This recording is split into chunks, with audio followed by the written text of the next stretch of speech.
মূলত মেটেরিয়াল এবং spiritual knowledge এবং এক্সটেনশনের যোজক, জ্ঞান, জেনারেল নলেজ, ভার্সেটাইল নলেজ, গুরু প্রদত্ত শিক্ষা, গুরু শিষ্য culture, gurukul, environment, ethics, family, সন্তান, extension of family, extension of developmental activities, আমাদের গার্হস্থ্য জীবনের যেটি সবচেয়ে রেসপন্সিবল মুহূর্ত, মোটামুটি 32 থেকে 52 পর্যন্ত, মানুষের নির্মাণ, মানুষের মেটেরিয়াল ডিজায়ারের positive fulfilment by dint of knowledge and positive activity, higher education, deep research, educational কোয়ালিটির এক্সটেনশন, নর্মাল গুণ বা বৃদ্ধি, যেটাকে আমরা ন্যাচারাল বলে থাকি ডেভেলপমেন্ট, তার যে গ্রোথ, তার যে প্রসপেক্টিভ ফেজ, এর সমস্ত কারকতা তথা সমস্ত কারকতার যে গুরুতাত্ত্বিক যে ইনফারেন্স যেখান থেকে ড্র করতে হয়, তার সমস্ত গুণ যার মধ্যে আছে তিনি হচ্ছেন দেবগুরু বৃহস্পতি, যে আগামী 19শে অগস্ট তার নক্ষত্র পরিবর্তন করে বুধের নক্ষত্র অশ্লেষাতে পরবর্তী অলমোস্ট শুধু সিংহ রাশিতে তার 1.25 মাস থাকা ব্যতি রেখে প্রায় 8 মাস সেখানে অবস্থান করবে। এই অবস্থান কাল হেতু বৃহস্পতি এই 16 ডিগ্রি 40 থেকে 30 ডিগ্রি পর্যন্ত কর্কট রাশি পুরোটা যাবে, সিংহতে প্রবেশ করবে, সিংহতে প্রবেশ করে বকরি হবে, বকরি হয়ে পুনরায় কর্কটে প্রবেশ করবে, পুনরায় অশ্লেষা নক্ষত্রে প্রবেশ করবে, মার্গী হবে, আবার সে ফরওয়ার্ড মোশন নেবে উইথ রেসপেক্ট টু আর্থ এবং পুনরায় গণ্ডান্ত হবে। আলটিমেটলি জুন মাসের 26 তারিখে সে সিংহ রাশিতে প্রবেশ করবে। এই পুরো পরিক্রমাকালে মাত্র 1.25 মাস সময় আছে, অর্থাৎ আজকে আমি 12ই অগস্ট অনুষ্ঠান করছি। 12ই অগস্ট থেকে পরবর্তী যে প্রায় 9.5 মাস সময় আছে, তার মধ্যে 7 মাস সময় বৃহস্পতি অশ্লেষা নক্ষত্রে থাকবে। আমি আপনাদের কিছুদিন পূর্বে আলোচনায় বলেছিলাম যে বৃহস্পতি পুষ্যা নক্ষত্রে আর কামব্যাক করবে না, অন্তত এই গোচরে তো নয়। পরের বার 11.5 বছর পরে যখন গোচর সংগঠিত হবে তখন সেটা দেখা যাবে। অশ্লেষা নক্ষত্রে বৃহস্পতি বহুদিন থাকবে এবং সিংহ রাশিতেও সে মঘা নক্ষত্রেও বেশ কিছুদিন অবস্থান করবে। ঠিক সিমিলারলি পূর্ব ফাল্গুনী নক্ষত্রে কিন্তু বৃহস্পতির অবস্থান খুব ক্ষুদ্র, উত্তর ফাল্গুনী নক্ষত্রেই বেশি সময় অবস্থান করবে। এরকম প্রত্যেক বছরই বৃহস্পতি 2টি করে নক্ষত্রকে ওভারল্যাপ করে অতিচার গতি থাকাকালীন তো অবশ্যই থার্ড নক্ষত্রে বেশি দিন করে স্টে করে। তা আমি পুরো বিষয়টি আলোচনার পূর্বে 3টে ভাগে ভাগ করে নেব। প্রথম হচ্ছে সময়সূচি, এখানে গুরুত্বপূর্ণ সময়গুলো বলে দেব সামনের বছর একদম সিংহ রাশিতে প্রবেশ করা পর্যন্ত। 2 নম্বর হচ্ছে অশ্লেষা নক্ষত্রের প্রকৃতি, 3 নম্বর কর্কটে বৃহস্পতি তার এক্সল্টেড স্টেটে অশ্লেষা নক্ষত্রে কীরকম ফল দেয় তথা বর্তমান পরিপ্রেক্ষিতে কীরকম ফল দেবে তার একটা টেন্টেটিভ আলোচনা এখানে করব। একদম অ্যাট লাস্ট অ্যাসেন্ডেন্ট ওয়াইজ আলোচনা করব। তো আলোচনা শুরুর আগে আমি আপনাদের টাইমিংটা বলে দিই। সেটা হচ্ছে পুষ্যা নক্ষত্র ত্যাগ করে বৃহস্পতি অশ্লেষা নক্ষত্রে প্রবেশ করবে, সেটা হচ্ছে 19/8/2026 সকালবেলা 6টা 45 মিনিটে, অর্থাৎ 16 ডিগ্রি 40 মিনিটে প্রবেশ করবে এবং নবাংশে ধনুরাশির নবাংশে প্রবেশ করবে এবং অশ্লেষা নক্ষত্রে 26 ডিগ্রি 40 মিনিট অতিক্রম করা মুহূর্ত পর্যন্ত বৃহস্পতি গণ্ডান্ত অবস্থায় পৌঁছাবে। সেই ডেটটি হচ্ছে 8ই অক্টোবর রাত্রিবেলা 11টা 28 মিনিটে। এই সময় বৃহস্পতি মীন রাশির নবাংশে প্রবেশ করে যাবে। কর্কট রাশি ত্যাগ করে সিংহ রাশিতে প্রবেশ করবে, অর্থাৎ অশ্লেষা নক্ষত্র ত্যাগ করে মঘা নক্ষত্রে প্রবেশ করবে। সেটি হচ্ছে 31/10/2026 সন্ধেবেলা 7:21। বকরি হবে সিংহ রাশিতে গিয়ে, সেটি হচ্ছে 13/12/2026, 13ই ডিসেম্বর ভোরবেলা, ভোর রাতে 4:23। কত ডিগ্রি অবধি যাবে? 2°44'35" মেষ রাশির নবাংশে। পেছন দিকে যখন আসবে সেখানে সে লিও ত্যাগ করবে 24/1/2027 দুপুরবেলা 2:52। আলটিমেটলি ও ডাইরেক্ট হবে গিয়ে 13/4/2027 ভোরবেলা 6:22 AM। সেটা হচ্ছে 22°42'44" মকর রাশির নবাংশে।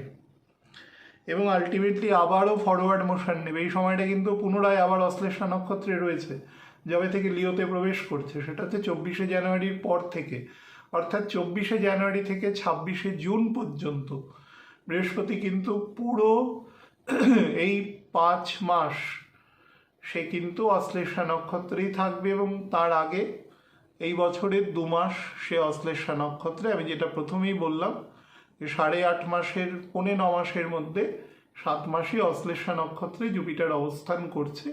ঠিক যেরকম শনি অবস্থান করবে আমাদের বৃশ্চিক রাশির নবাংশে গত বছর থেকে, এই বছরেও ঢুকে যাবে সে অক্টোবর মাসের একদম শুরুর দিকে। দীর্ঘদিন অবস্থান করবে, প্রায় 7 মাস সব মিলিয়ে। তো আলটিমেটলি পুনরায় ফরওয়ার্ড মোশনে গিয়ে ও গণ্ডান্ত হবে, সেটা হচ্ছে 5ই জুন 2027 মাঝরাতে 2:56 26°40' ফরওয়ার্ড মোশনে আসবে। এবং ultimately enter into the Leo sign, Leo zodiac sign. সেটা হচ্ছে 26/6/2027, সেটা সকালবেলা 8:40। তারপরে পুনরায় আবার মঘা নক্ষত্রে প্রবেশ করবে। তার মানে এখানে লিওতে অবস্থান করছে বৃহস্পতি, সেটা হচ্ছে entire month of November, December এবং জানুয়ারি মাসের 24 তারিখ।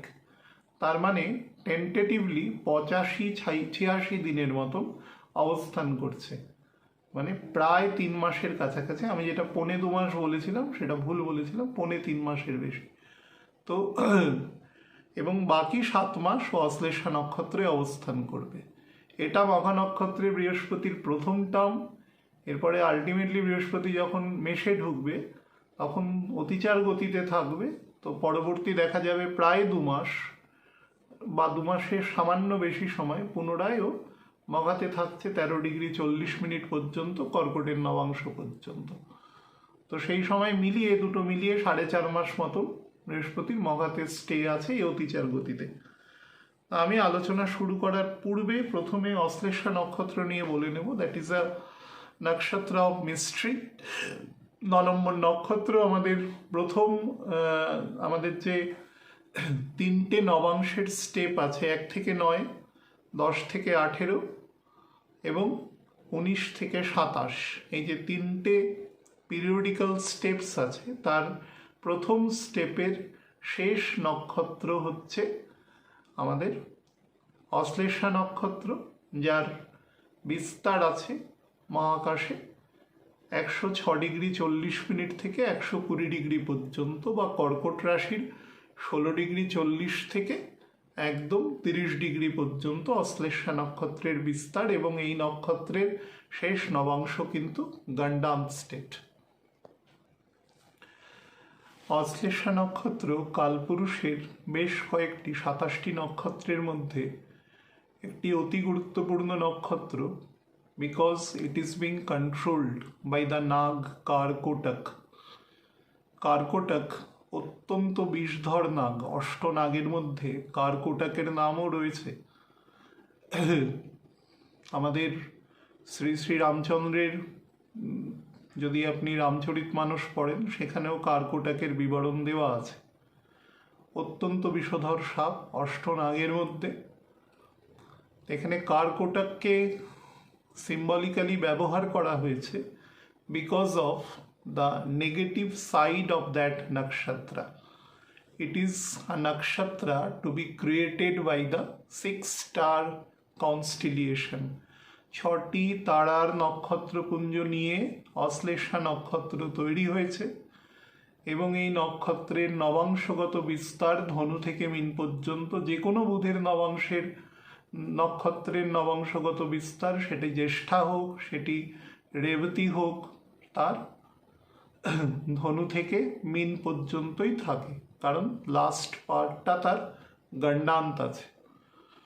আর কেতুর মেষ থেকে কর্কট পর্যন্ত ফার্স্ট পার্টটা গণ্ডান্ত আছে, সেটা অশ্বিনী হোক, সেটা মঘা হোক, সেটা মূল হোক, whichever। তো এই নক্ষত্র প্রকৃত অংশে যেটিকে ডিনোট করে সেটি হচ্ছে লাক্সারি। আমাদের ধর্ম, অর্থ, কাম, মোক্ষ এর মধ্যে যে পার্টকে ডিনোট করে সেটি হচ্ছে ধর্ম পার্টকে ডিনোট করে। এবার আপনি ভাববেন আমি দুরকম পুরো ডাইকোটমি কথা কি করে বলছি। আমি বলছি না, আমি কোট করছি, মহর্ষিরা বলে গেছেন, কি করে বলে গেছেন সেটাও বলে দিচ্ছি। বুকে ভর দিয়ে চলার প্রবৃত্তি, হ্যাঁ, ক্রলিং করা, তার মানে কি ন্যাগিং ক্যারেক্টার আছে, লেগে থাকার মেন্টালিটি আছে, এবং খুব সন্তর্পণে বা স্পাইং অ্যাটিটিউডে সে কাজ করতে পারে। অসম্ভব নটি, মিসচিফ এবং মিথ্যের পরিমণ্ডল তৈরি করতে পারে এই নক্ষত্র। এই নক্ষত্রের মধ্যে বুধের প্রধান নক্ষত্র লর্ড, এবং সব থেকে আমাদের ধর্ম, অর্থ, কামমোক্ষের মধ্যে ধর্মযুক্ত, কারণ এই নক্ষত্রকে যদি 3টে জোনে ভাগ করা হয়, প্রথম গুণ রজস, পরের দুটো গুণ কিন্তু সত্য এবং সত্য। সেটা কি করে হয়? এই সত্যের গুণের মধ্যে কিছুটা রজসও মিশ্রিত আছে। আমি সেগ্রিগেশনটাও আপনাদের বলে দিচ্ছি। আচ্ছা, আমাদের শাস্ত্রে সাপ বা সর্প, ভুজঙ্গহি, তার যে ব্যবহার বা তার যে ইউটিলাইজেশন দেখানো রয়েছে, তার কিন্তু ব্যাপক ইউটিলাইজেশন দেখানো আছে। সেটি কিন্তু শুধুমাত্র আমাদের শাস্ত্রে নয়, বিশ্বের অন্যান্য ধর্মেও সাপেদের একটি গুরুত্বপূর্ণ ভূমিকা আছে, এবং ঐতিহাসিকভাবে সেই গুরুত্ব কিন্তু প্রতিষ্ঠিত। তো তার উপরে কেন গুরুত্ব দেওয়া আছে? সাপের কিছু বিশেষ গুণের জন্য দেওয়া আছে। প্রথম তো দুরকম প্রকৃতি আছে, বিষধর, এখানে বিষ নিয়ে আলোচনা করা হচ্ছে। জলে এবং স্থলে দু জায়গায় মোটামুটি বসবাস করতে পারে। 3 নম্বর হচ্ছে তাদের চলাফেরা করার সময় কিছু নির্দিষ্ট সাপ ব্যতিরেকে বা শুকনো পাতার আওয়াজ ব্যতিরেকে তাদের কখনো কোনো মুভমেন্টটাকে অ্যাসার্টেন করা যায় না, যদি সেটি চোখে কোনোভাবে না পড়ে যায়। তো প্রকৃতির সাথে তাদের গাত্রবর্ণ এমন থাকে যে অনেকটা তারা মিশে চলতে পারে, ফাট করে তাদের আইডেন্টিফাই করা যায় না। প্রত্যেকটা ক্যারেক্টার কিন্তু বুঝবেন, এগুলো সবাই আপনারা জানেন, আমি বলছি কারণ এগুলো এই নক্ষত্র বা এই মুহূর্তে বৃহস্পতি যেখান দিয়ে পাস করবে তার সাথে রেলিভেন্ট। 5 নম্বর যেটি ইম্পর্টেন্ট সেটি হচ্ছে সে যদি কাউকে নর্মালি ডিস্টার্ব করে না, নিজের যে লিবার্টি জোনের মধ্যে কেউ যদি ঢুকে পড়ে তাহলে কিন্তু সে আক্রমণ করে। অধিকাংশ ক্ষেত্রে আক্রমণ নিজের সেলফ ডিফেন্সের জন্য করে, কিছু কিছু ক্ষেত্রে অফেন্সের জন্যও করে। আমি সর্ববিশারদ নই, সুতরাং আমি বলতে পারবো না, আমি আমার নর্মাল যে পথ চলতি অভিজ্ঞতা তার ভিত্তিতে বলছি। আর হচ্ছে এরা গিলে খায় যে কোনো জিনিস, সোয়ালো করার প্রবৃত্তি আছে।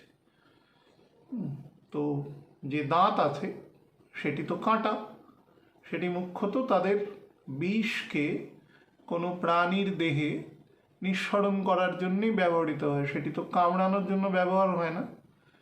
তো এই গিলে খাওয়ার মধ্যেও একটা প্রবৃত্তি রয়েছে, এবং গিলে খাওয়া যে প্রাণীটি সেটিকে গিয়ে সে তারপরে তার এমন ক্ষমতা, প্রকৃতি তাকে, ঈশ্বর তাকে এমন ক্ষমতা দিয়েছে যে গোটা প্রাণীটিকে তিনি কিন্তু পচন করে দিতে পারে, অর্থাৎ যেটাকে আমরা বলি নিগাল গায়ে।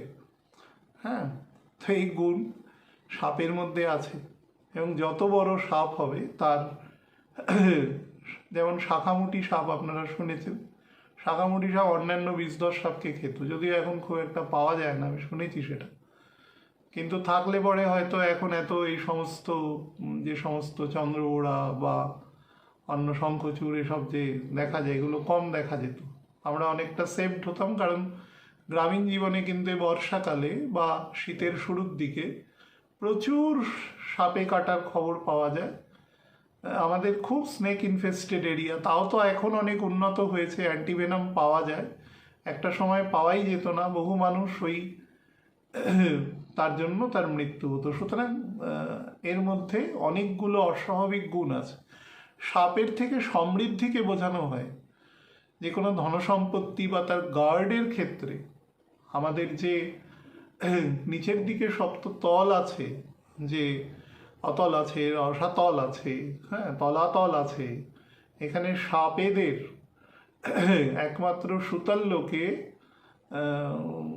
প্রহ্লাদ মহারাজ রয়েছে তার নাতির সাথে, মহাত্মা বলির সাথে রয়েছে, কিন্তু বাদ বাকি জায়গায় কিন্তু অধিকাংশই সর্পদের একটা বড় দবদবা রয়েছে আর কি সেখানে।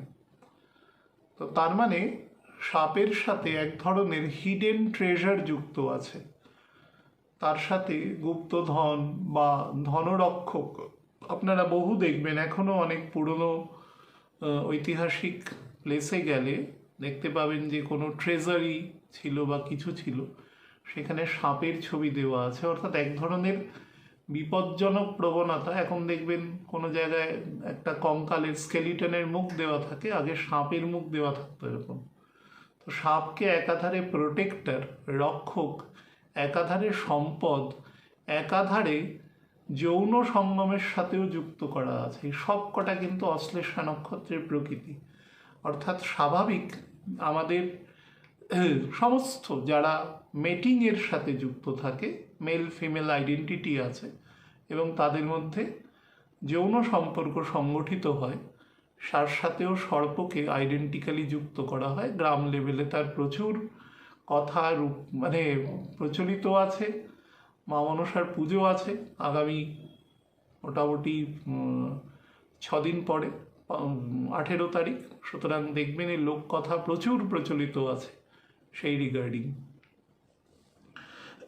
এবং নারী পুরুষের মিলন শক্তি সমৃদ্ধির স্নেক সেখানে যুক্ত থাকে, এবং তার সাথে গুপ্ত জ্ঞান এবং গুপ্ত সম্পত্তি, হিডেন নলেজ স্নেকের মধ্যে আছে। আপনারা অনেক সময় দেখবেন যে সাপ থেকে তার মনুষ্যের রূপান্তর বা বহু সিনেমা রিগার্ডিং বানানো হয়েছে। এগুলো কিন্তু একেবারে ফিকটিশাস রোলে বানানো হয়নি, কারণ এর কিন্তু একটা ঐতিহাসিক প্রেক্ষাপট আছে। তা আমাদের ধর্মীয় যে কিছুদিন আগেই নাগপঞ্চমী গেছে, যারা পালন করেন তারা জানেন যে সেখানে অষ্টনাগের স্তোত্র পাঠ করতে হয় বা সেই রিগার্ডিং কাজকর্ম যারা আছেন, রিচুয়ালস মেনটেন করেন আর কি যারা, তো সব কিছুর সাথে সমৃদ্ধি যুক্ত রয়েছে। পরম ভগবান সে যখন ক্ষীরোদাক্ষায়ী বিষ্ণু রূপে প্রত্যেকটি ব্রহ্মাণ্ডের মধ্যে নিজেকে অভিযোজিত করেন, সেখানে তিনি শেষের ওপরে শুয়ে থাকেন, শেষ নাগের ওপরে, যিনি সর্পদের রাজা। মহাদেবের গলায় বাসুকী রয়েছে, বাসুকী হচ্ছে মেজ। গরুরের ভয় থেকে পালাতে তিনি মহাদেবের গলায় রয়েছেন, কারণ মহাদেব গরুর একমাত্র শেষকে কখনো আক্রমণ করবেন না, কারণ তিনি ভগবানের বিছানা, অ্যাকচুয়ালি ক্ষীরোদাক্ষায়ী বিষ্ণুর বিছানা। পরম ভগবানের কোনো ভগবান যখন গোলকধামে একদম পরম ধামে রয়েছে, তার দ্বিবাহু এবং স্বাভাবিক অবস্থায় তিনি রয়েছেন, তখন কিন্তু তার সাথে একমাত্র গাভী ব্যতি রেখে অন্য কেউ নেই, গোমাতা ছাড়া আর কেউ নেই সেখানে।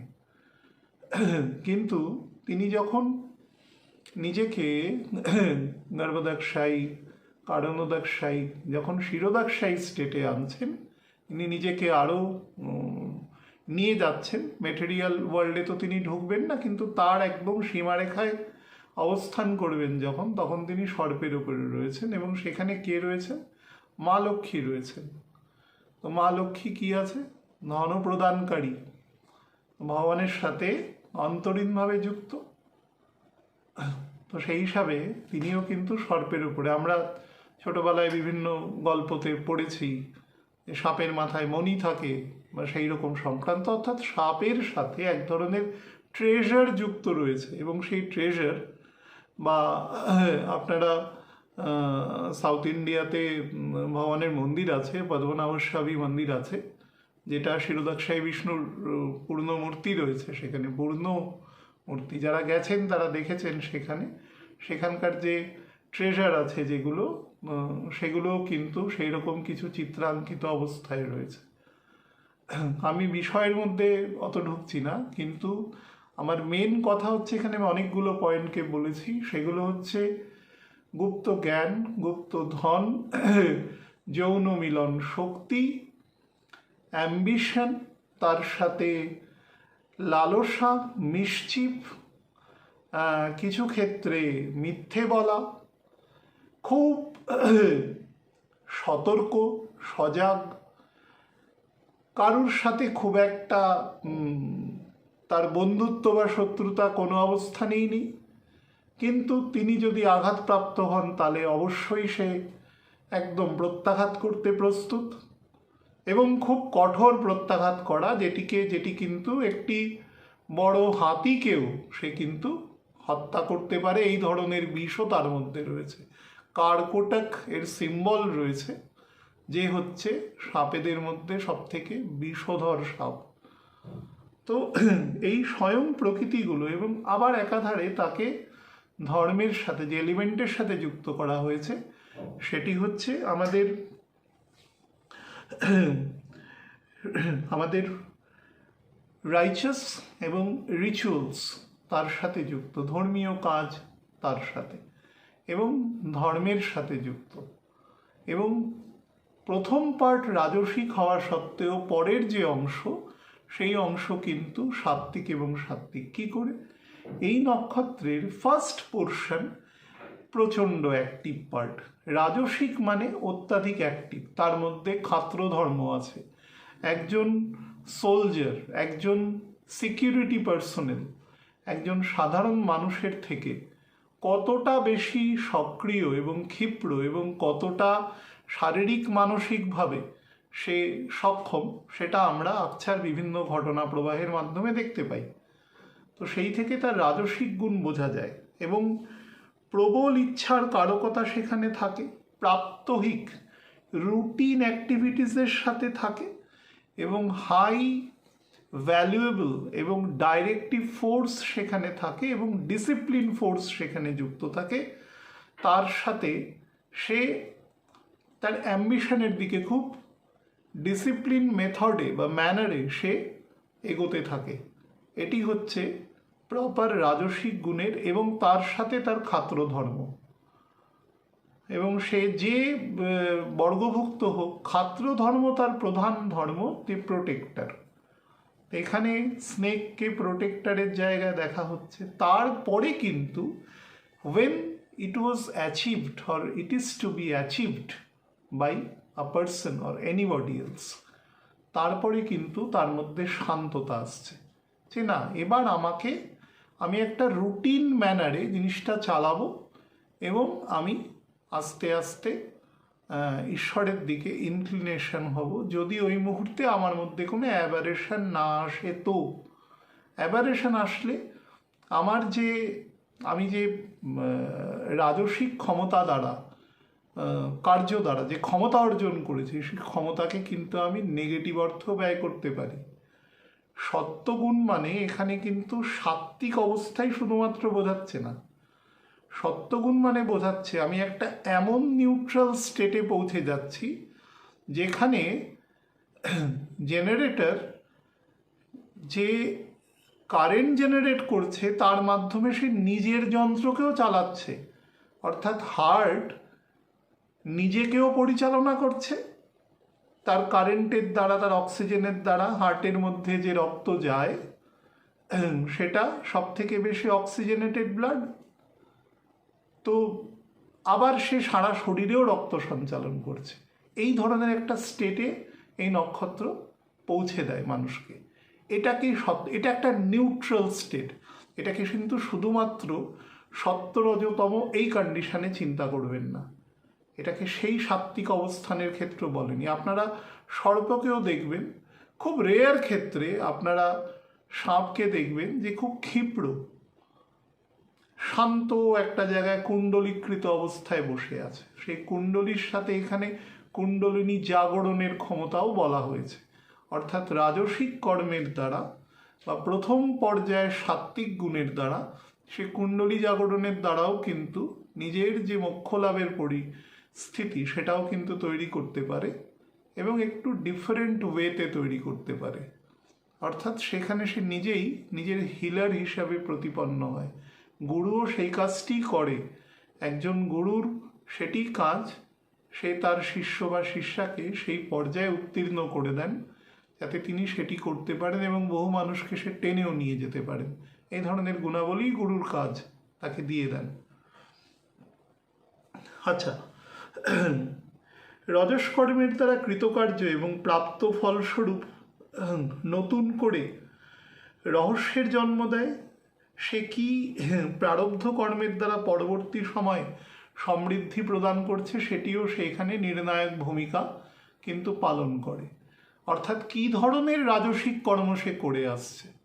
ঠিক আছে, এখন যদি কোনো মানুষ রাজসিক কর্ম করছে কিন্তু সেটি অনেক ধরনের দমন পীড়নের মাধ্যমে করছে, হয়তো সেখানকার মানুষই তার হয়তো বিরুদ্ধে চলে যাচ্ছে, ফলে তাকে রিপ্রেশনের ভূমিকা নিতে হচ্ছে সেখানে, তো তারপরে তার যে সাত্ত্বিক স্টেট আসবে সেটা কিন্তু কখনোই সেই শান্তিমূলক সাত্ত্বিক স্টেট আসবে না, যেখানে কিন্তু লট অফ মিসচিভ আসবে। এই নক্ষত্রের চরিত্র কিন্তু ফিমেনাইন চরিত্র, অর্থাৎ ফেমিনাইন চরিত্রের মধ্যে কিন্তু শক্তি মেল চরিত্রের থেকে বেশি থাকে।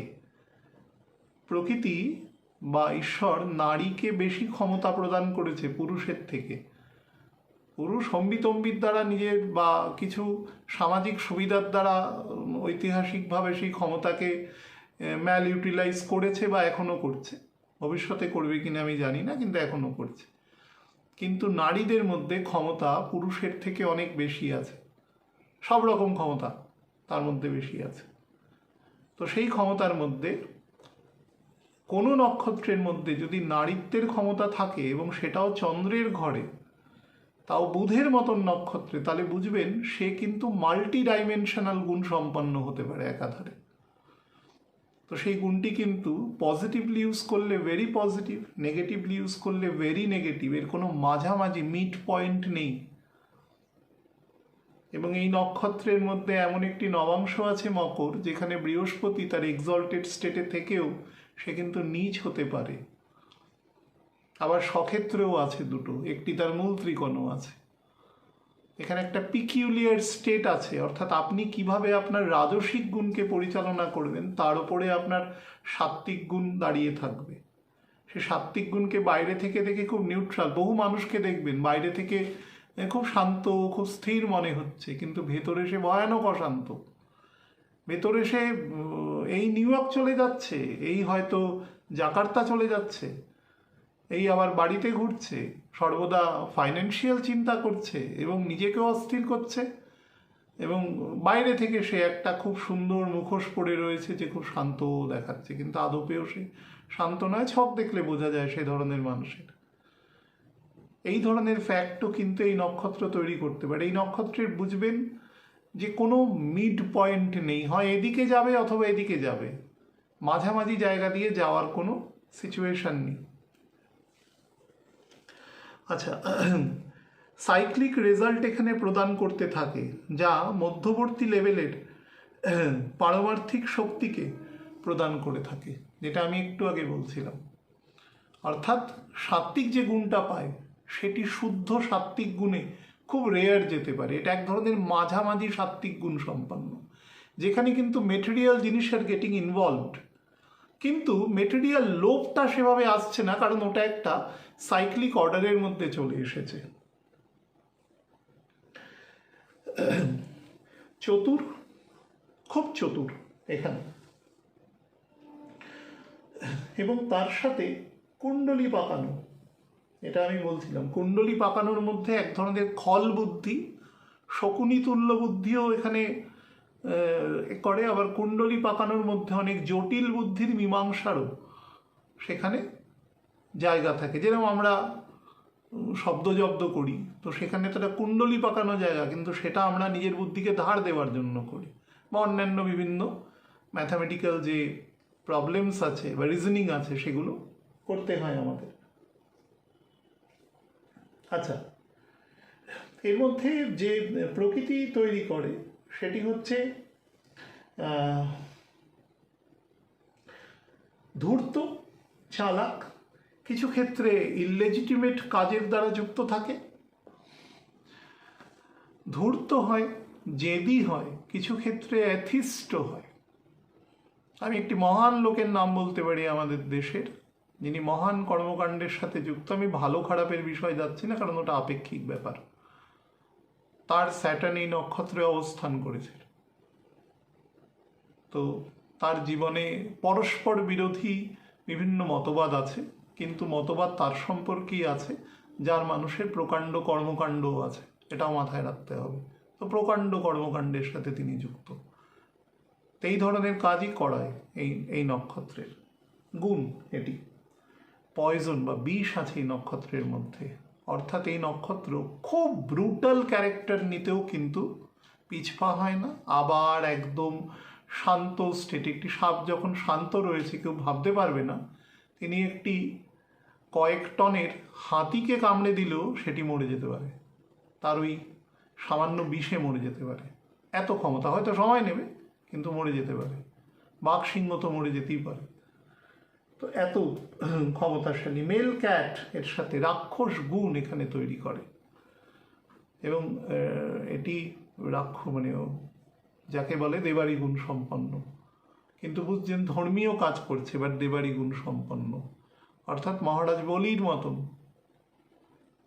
যাকে একবার ইন্দ্র তাকে হত্যা করার পরে শুক্রাচার্য তাকে বাঁচিয়েছিলেন তার গুণের দ্বারা, তার যে চিকিৎসক গুণ আছে সেই গুণের দ্বারা তাকে বাঁচিয়েছিলেন, কিন্তু সে পরবর্তীকালে সমস্ত কিছু ভগবানকে দান করে দিয়েছিল, একটুও ভীত হয়নি, এবং তখন তাকে সুতল লোকে পাঠিয়ে দিয়েছিল।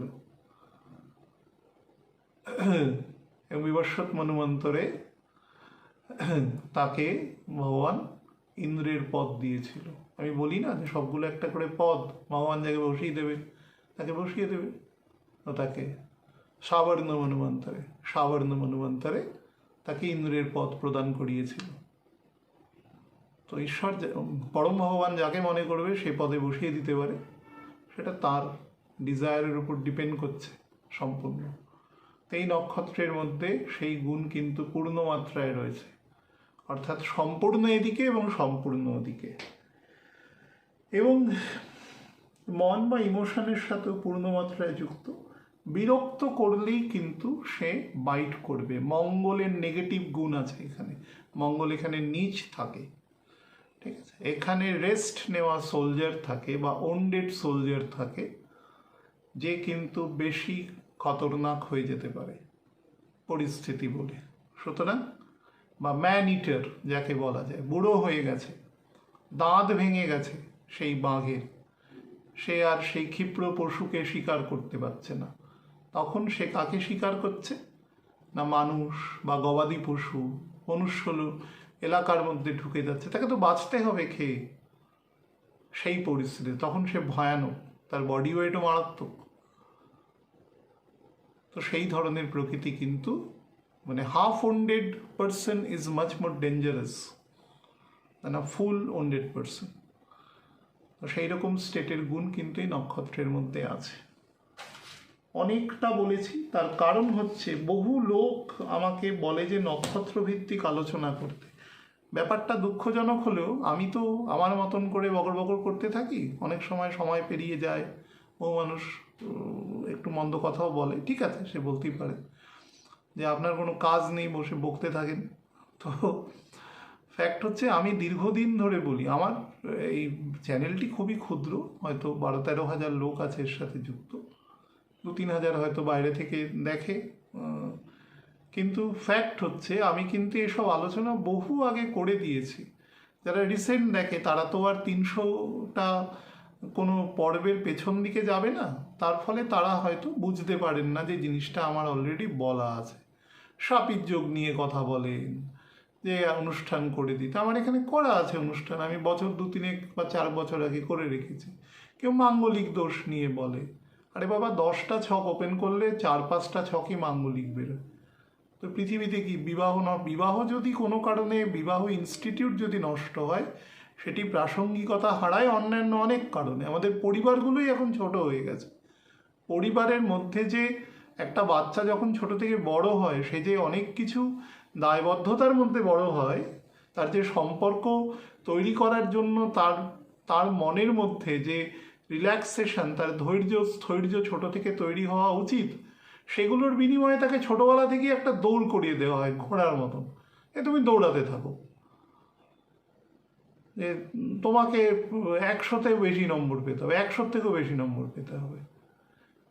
তার পিতামাতা খুব দুঃখজনক হলেও সে হয়তো 50-52 পায়নি তার সন্তানকে, কারণ সে অন্য একটা বাচ্চাকে দেখতে পাচ্ছে, তো কোল্যাটারাল ড্যামেজ করে সেই বাচ্চাটাকে, ফলে সেই বাচ্চাটার মধ্যে সেই বড় হয়ে হয়তো অর্থ অনেক আয় করছে, জীবনে হয়তো অনেক বড় পোস্ট সে হোল্ড করতে পারছে, কিন্তু তার সামাজিক মূল্যায়ন কতটা থাকছে সেটা কিন্তু অনেক সমাজতত্ত্ববিদ বলছেন, আমার তো এ বিষয়ে নলেজ নেই কিছু, কিন্তু আমি তাদের মুখে শুনেছি এটা খুব ভয়ানক একটা ডিসইন্টিগ্রেশন অফ সোসাইটির দিকে নিয়ে যাচ্ছে।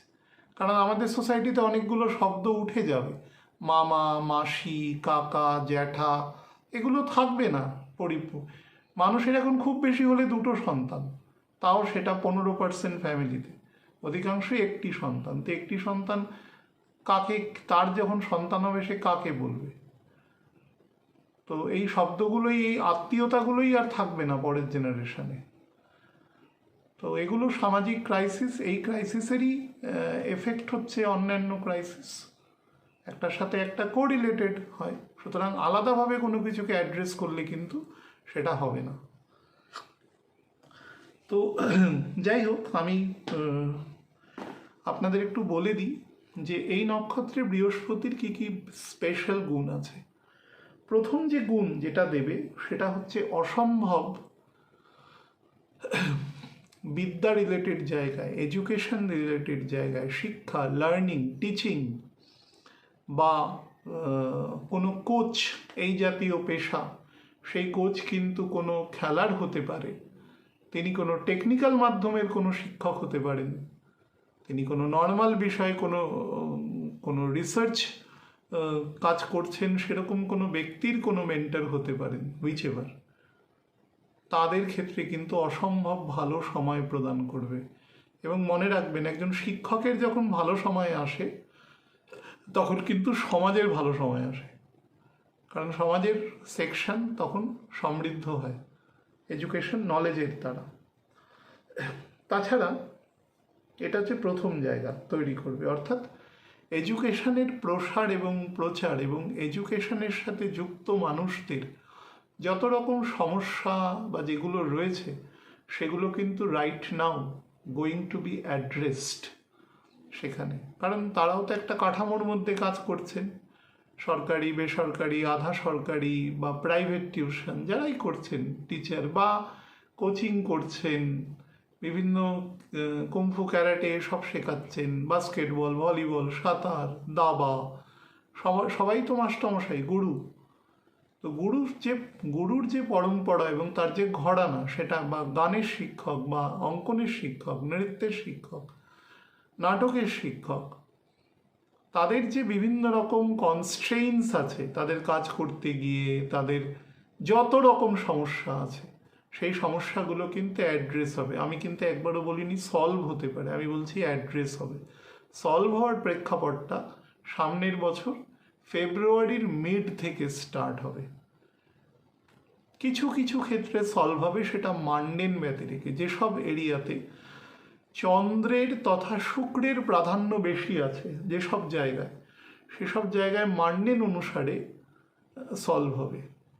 কিন্তু আমি যদি আপামোর ভারতবর্ষের কথা বলি, বা যেহেতু এটা বড় জায়েন্ট প্ল্যানেট, সুতরাং তার সার্বিক এফেক্ট আছে, তো আমাদের দেশে অন্তত তার যে ধরুন রেকটিফিকেশন বা ধরুন রিনোভেশন সেগুলো যে হবে সেগুলো সামনের বছর ফেব্রুয়ারির মোটামুটি 20-22 তারিখের পর থেকে টু বি ইনিশিয়েটেড। আচ্ছা, এই সময় building of temples, renovation of temples, এবং সেখানে যে সমস্ত মানুষ বিভিন্ন শাস্ত্রীয় পাঠ, বিভিন্ন দর্শন, বেদান্ত দর্শন, তার যে পাঠ এবং সেই সংক্রান্ত গুরু পরম্পরার সাথে যারা যুক্ত আছেন তাদের ক্ষেত্রে কিন্তু ভীষণ এনরিচ টাইম। যারা বেদিক ম্যাথামেটিক্সের সাথে যুক্ত রয়েছেন, যারা বেদিক পাঠ, যে সমস্ত আমাদের শাস্ত্র আছে, হ্যাঁ, মীমাংসা আছে, অর্থাৎ বেদান্ত যা আছে, বেদাঙ্গ এবং বেদান্ত তার যে আছে, এই সংক্রান্ত পাঠের ক্ষেত্রেও কিন্তু ব্যাপক পজিটিভ ফল দেবে। বিভিন্ন প্রকার ট্রাস্ট আছে যারা, বিশেষত যে সমস্ত ট্রাস্ট কোনো বাচ্চা, কোনো বয়োজ্যেষ্ঠ মানুষের কোনো রেসপন্সিবিলিটি নেয়, বা এনজিও যারা আছে, যারা নর্মালি একটু অসহায়, সহায় সম্বলহীন যারা, তাদের ক্ষেত্রে কিন্তু বেশি হিলিংয়ের কাজ করবে। তাছাড়া যারা ধরুন বিভিন্ন ডোনেশন, বাচ্চাদের পড়াশোনার জন্য বিভিন্ন প্রকার পন্থা পদ্ধতি অবলম্বন করা, যাতে তারা দ্রুত সেই সমস্ত শিক্ষাকে আয়ত্ত করতে পারে, সেই ধরনের নতুন কোনো টেকনিক, তো সেইগুলো কিন্তু খুব বেটারভাবে কার্যকরী হবে। নাম্বার 4 যেটা, সেটা হচ্ছে কারিকুলাম। আমাদের যে সিলেবাস আছে, এই সিলেবাসের ক্ষেত্রে বিভিন্ন মানুষ, বিভিন্ন শিক্ষক বা বুদ্ধিজীবী মানুষ যারা আছেন শিক্ষাক্ষেত্রের সাথে যুক্ত, ভালো দার্শনিক, ইভেন ভালো গার্জিয়ান যারা দূরদৃষ্টি সম্পন্ন, বিভিন্ন রকম জায়গাতে তারা বলেছেন এটি পরিবর্তন দরকার, এটি পরিবর্তন দরকার। তার মধ্যে কিন্তু বেশ কিছু জায়গায় নিশ্চয়ই সার্থকতা আছে। আমাদের যে এত বড় বড় কমিশন হয়েছিল, র্যালে কমিশন, স্যাডলার কমিশন, হ্যাঁ, তো এগুলোর মাধ্যমেই তো আমাদের এডুকেশন সিস্টেম আস্তে আস্তে তৈরি হয়েছে। স্যার আশুতোষ মুখোপাধ্যায় আমাদের কলকাতা বিশ্ববিদ্যালয়ের যে সমস্ত পঠন পাঠন বা তার, আমরা যখন পড়াশোনা করেছি যে প্রসিজিওর ছিল 10+2+3, তারপরে যখন এমএসসি সেই সময় আবার 2, তো এই যে প্রসিজিওর, এই প্রসিজিওর তো সে সময় থেকে নিশ্চয়ই গ্রহণযোগ্য। বর্তমানে যদি কখনো মনে হয় সেটা 10+2+4 দরকার, যেটা পৃথিবীর অনেক দেশে, বিশেষত ওয়েস্টার্ন কান্ট্রিতে কিন্তু সেটা হয়। যারা মাস্টার্স করতে যান সেখানে কিন্তু আরও 1 বছর গ্র্যাজুয়েশন পড়তে হয়, যেরকম মেডিকেলে পড়তে হয়, যেরকম ইঞ্জিনিয়ারিংয়ে পড়তে হয়। হ্যাঁ, ব্যাচেলার ডিগ্রি সে যখন মেডিসিন এবং সার্জারিতে পাচ্ছে, ইঞ্জিনিয়ারিংয়ে পাচ্ছে, সেটা কিন্তু 4 ইয়ার্সের। তো এই 4 ইয়ার্স এডুকেশন সিস্টেম, সেটা কিন্তু বহু জায়গায় বলেছেন এটাই কিন্তু অ্যাকচুয়াল উচিত, ইকুইভ্যালেন্ট করা উচিত। যে একজন ইঞ্জিনিয়ার গ্র্যাজুয়েট হচ্ছে 4 বছর পরে, একজন ডাক্তার গ্র্যাজুয়েট হচ্ছে 4.5 বছর পরে, তাহলে একজন নর্মাল ছেলে মেয়ে গ্র্যাজুয়েট কেন 3 বছর পরে হবে? বা আগে তো পাস কোর্সে 2 বছরও ছিল সেই ধরনের, বা যখন অনার্সও হলো তখনও সেটা 2 থেকে 3 হয়ে গেল। তো এগুলো সব কিছুই হয়েছে কিন্তু সেই সময় কিছু পণ্ডিতদের চিন্তাভাবনা বা তৎকালীন সময়ের সাথে ব্যাপারটা সাযুজ্য রেখে হয়েছে। সেই নিয়ে কিছু মানুষের বিরুদ্ধে মনে হয়েছে বা পক্ষে মনে হয়েছে, সেটি আলাদা ব্যাপার, কিন্তু হয়েছে কিন্তু তৎকালীন সময়ের ডিমান্ড অনুসারে, এবং সেটা যাতে কিছু মানুষকে তো অবশ্যই সমৃদ্ধ করেছে। তো সেই ধরনের অ্যাক্টিভিটিস কিন্তু এ সময় সংগঠিত হবে, অর্থাৎ কারিকুলাম রিগার্ডিং, বা ধরুন বিভিন্ন যে জাতীয় স্তরে যে সমস্ত পরীক্ষা আছে, মনে করুন ইউপিএসসি পরীক্ষা, বিভিন্ন পিসিএস পরীক্ষাগুলো যেগুলো হয়, যেগুলো কনস্টিটিউশনাল পরীক্ষা, বা ধরুন জুডিশিয়াল সার্ভিসের পরীক্ষা, বা ধরুন বিভিন্ন রিজার্ভ ব্যাংকের পরীক্ষা, তারপরে ধরুন আমাদের আর্মি অফিসারের যে সমস্ত পরীক্ষা, এয়ারফোর্সের অফিসারের, নেভির অফিসারের পরীক্ষা, বা ধরুন অন্যান্য অডিট অ্যান্ড অ্যাকাউন্টসের সার্ভিসের যেগুলো মানে ন্যাশনাল সার্ভিসের পরীক্ষা আর কি, তো এই ধরনের পরীক্ষার, ব্যাংক সার্ভিসের পরীক্ষা, বিভিন্ন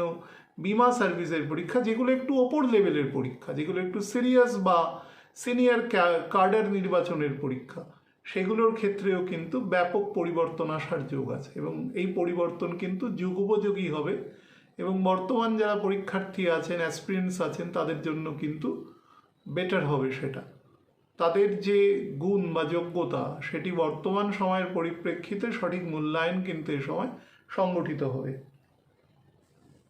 আচ্ছা, তারপরে আছে যারা বিভিন্ন শেয়ার মার্কেট, শেয়ার বাজার, বা ধরুন সেবি আছে, ব্যাংকিং রুলস অ্যান্ড রেগুলেশন আছে, রিজার্ভ ব্যাংক অ্যাক্ট আছে, যে অন্যান্য ব্যাংকিং অ্যাক্টস আছে, বিভিন্ন IRDA, insurance and regulatory development authority act আছে সেই সংক্রান্ত।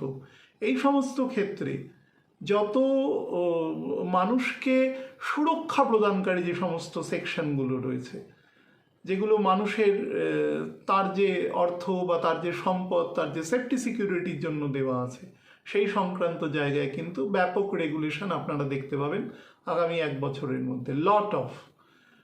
প্রথমে একটু কেওস হবে, তারপরে দেখবেন সেই সংক্রান্ত নতুন রুলস আসছে। এডুকেশন সংক্রান্ত রুলস কিন্তু অলরেডি এসে গেছে, কারণ বৃহস্পতি অতিচার গতিতে আছে। অতিচার গতিতে থাকলে বৃহস্পতি আগে ফল দেয়। যারা উত্তরবঙ্গে গেছেন ট্রেনে করে, আমরা ছোটোবেলায় যখন যেতাম দার্জিলিংয়ে, তখন দেখতাম যে মোটামুটি উত্তর দিনাজপুর যখন রায়গঞ্জের পাশ দিয়ে ক্রস হচ্ছে, তখন থেকেই কিন্তু পাহাড় দেখা যেত, অনেক সময় কাঞ্চনজঙ্ঘাও দেখা যেত সেখান থেকে। তো সেটা কেন দেখা যাচ্ছে? কারণ আমরা ওদিকে অ্যাপ্রোচ হচ্ছি তো সেই ধরনের। তো বৃহস্পতি আগেই ফল দিয়ে দিয়েছে সেই সংক্রান্ত জায়গা, আরও 10 দিন আগেই ফল দিয়ে দিয়েছে। এটা যদি অতিচার গতি না থেকে নর্মাল গতি থাকতো, তাহলে কিন্তু এই ফলটা দিত 19 তারিখের পরে। তো সেটাও বেটার, যেটাই হচ্ছে, এবং সেটা আরও হবে দেখবেন সেই সংক্রান্ত বিভিন্ন পরীক্ষা, তার রেগুলেশন, যাতে যেখানে যে কাডার নির্বাচন হবে বা যে সমস্ত ছাত্রছাত্রী উপযুক্ত যারা নির্বাচিত হবে, তার ক্ষেত্রে স্বচ্ছতা আনা, পরীক্ষার ক্ষেত্রে স্বচ্ছতা আনা, সঠিক মেধার নির্বাচন হওয়া, বা সেই রকম ক্ষেত্রে অনেক গাইডলাইন্স মানা, অনেক বড় বড় শিক্ষক, শিক্ষাকর্মী বা প্রচুর নলেজেবল মানুষ যারা সমাজের ক্ষেত্রে বড় স্তম্ভ, তারা কিন্তু এক্ষেত্রে যুক্ত হবেন এবং পূর্ণ মাত্রায় হবে, নলেজের পুরো ফ্লো হবে এক্ষেত্রে। এবং বৃহস্পতি এখান থেকে 13 তারিখ থেকে, আগামীকাল থেকে স্লো হতে চলেছে। যেই না বৃহস্পতি স্লো হবে, ফার্স্ট গ্রেডেশন অফ স্লো, আমি কিন্তু আপনাদের বলছি, যেগুলোর এমন যে সমস্ত দেশ আছে যেখানে কিন্তু কোস্টাল রিজিয়ন আছে, তার থেকে মোটামুটি 300 কিলোমিটারের মধ্যে যারা আছেন, এখন তো সুনামি ওয়ার্নিং রিসিভার আছে, তো সেগুলো থেকে জানাই যায় যে কোথাও সমুদ্রের মধ্যে ভূমিকম্প হলে তার ঢেউ আছড়ে পড়ছে কিনা। তো সেখান থেকে বা ঘুরতে গেলে অ্যালার্ট থাকবেন, মোবাইলেও দিয়ে দেয় এখন IMD থেকে।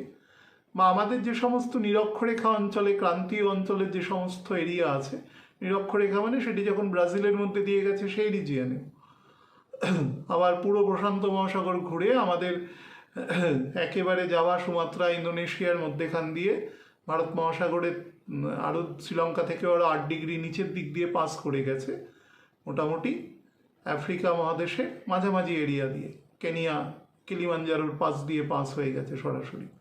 এই সমস্ত রিজিয়নের মোটামুটি 100 কিলোমিটার উত্তর দক্ষিণে কিন্তু ভূমিকম্পের যোগ আছে, এবং সেটা কিন্তু ব্যাপক ভূমিকম্পের যোগ আছে। এবং সেটা যদি দিনের বেলা হয়, মনে রাখবেন, if it will be occurred at day time, আমি হেসে বলছি কিন্তু আমি আয়রানি থেকে হাসছি, আমার এই হাসিটা কিন্তু ভাববেন না যে কারোর প্রতি মজা করে, কারণ আমি বিকৃত মস্তিষ্ক নেই, স্থূল মস্তিষ্ক হতে পারি কিন্তু বিকৃত মস্তিষ্ক নই অন্তত। আমি হাসছি এ কারণে, কারণ বিষয়টি গম্ভীর আছে এবং দুটো গ্রহণের মধ্যেখানে সংগঠিত হবে। তো যদি ভগবানকে ডাকুন যেন না হয় এই ফেজটাতে, হলে কিন্তু, কারণ ইনোসেন্ট মানুষ, বিশেষত বাচ্চা, বয়োজ্যেষ্ঠ মানুষ, অনেক গর্ভবতী মহিলা, এবং ক্ষতি হবে। ইভেন আগুন লাগার সম্ভাবনা, ব্যাপক অগ্নিকাণ্ডের সম্ভাবনা আছে। ফলে বাড়িতে যারা বহুতলে বাস করেন, বাচ্চা আছে খুব দুরন্ত, সব কিছু ধরা হ্যাবিট আছে, আমি দেখি আমার কাছে আসে অনেক বাচ্চা এত দুষ্টু যে মানে বোঝা যায় যে পিতামাতার কন্ট্রোলিং জায়গাটা কম আছে সেটাতে। বাচ্চার কিন্তু কোনো দোষ নেই, ও কিন্তু ন্যাচারাল হ্যাবিটেন্টে চলে গেছে। এগুলো চেষ্টা করবেন যে বাচ্চাদের মনে যে কোনো সময় উদ্ভট চিন্তা আসে, ওরা তো খুব কিউরিয়াস হয়, তো সেখান থেকে হয়তো গ্যাসের ওভেনে গিয়ে কোনো একটা করিয়ে দিল, ভয়ানক বিপদ হয়ে যেতে পারে। এই সময় কিন্তু যোগ আছে। সো দ্যাট ইজ ওয়াই, বা ধরুন যারা খোলা মাঠে কাজ করছেন, অনেক সময় বিভিন্ন রকম ছাদনা দেওয়া বা প্যান্ডেল করা, বা মাঠে কাজ করছেন যারা, গাছের উপরে উঠে নারকোল পাড়ছেন, বিভিন্ন পরব আসছে আস্তে আস্তে, তো সেই সংক্রান্ত রাখি পূর্ণিমা আছে আজ থেকে ঠিক 15 দিন পরে। হ্যাঁ, আজকে গ্রহণ সংগঠিত হবে খানিক বাদে।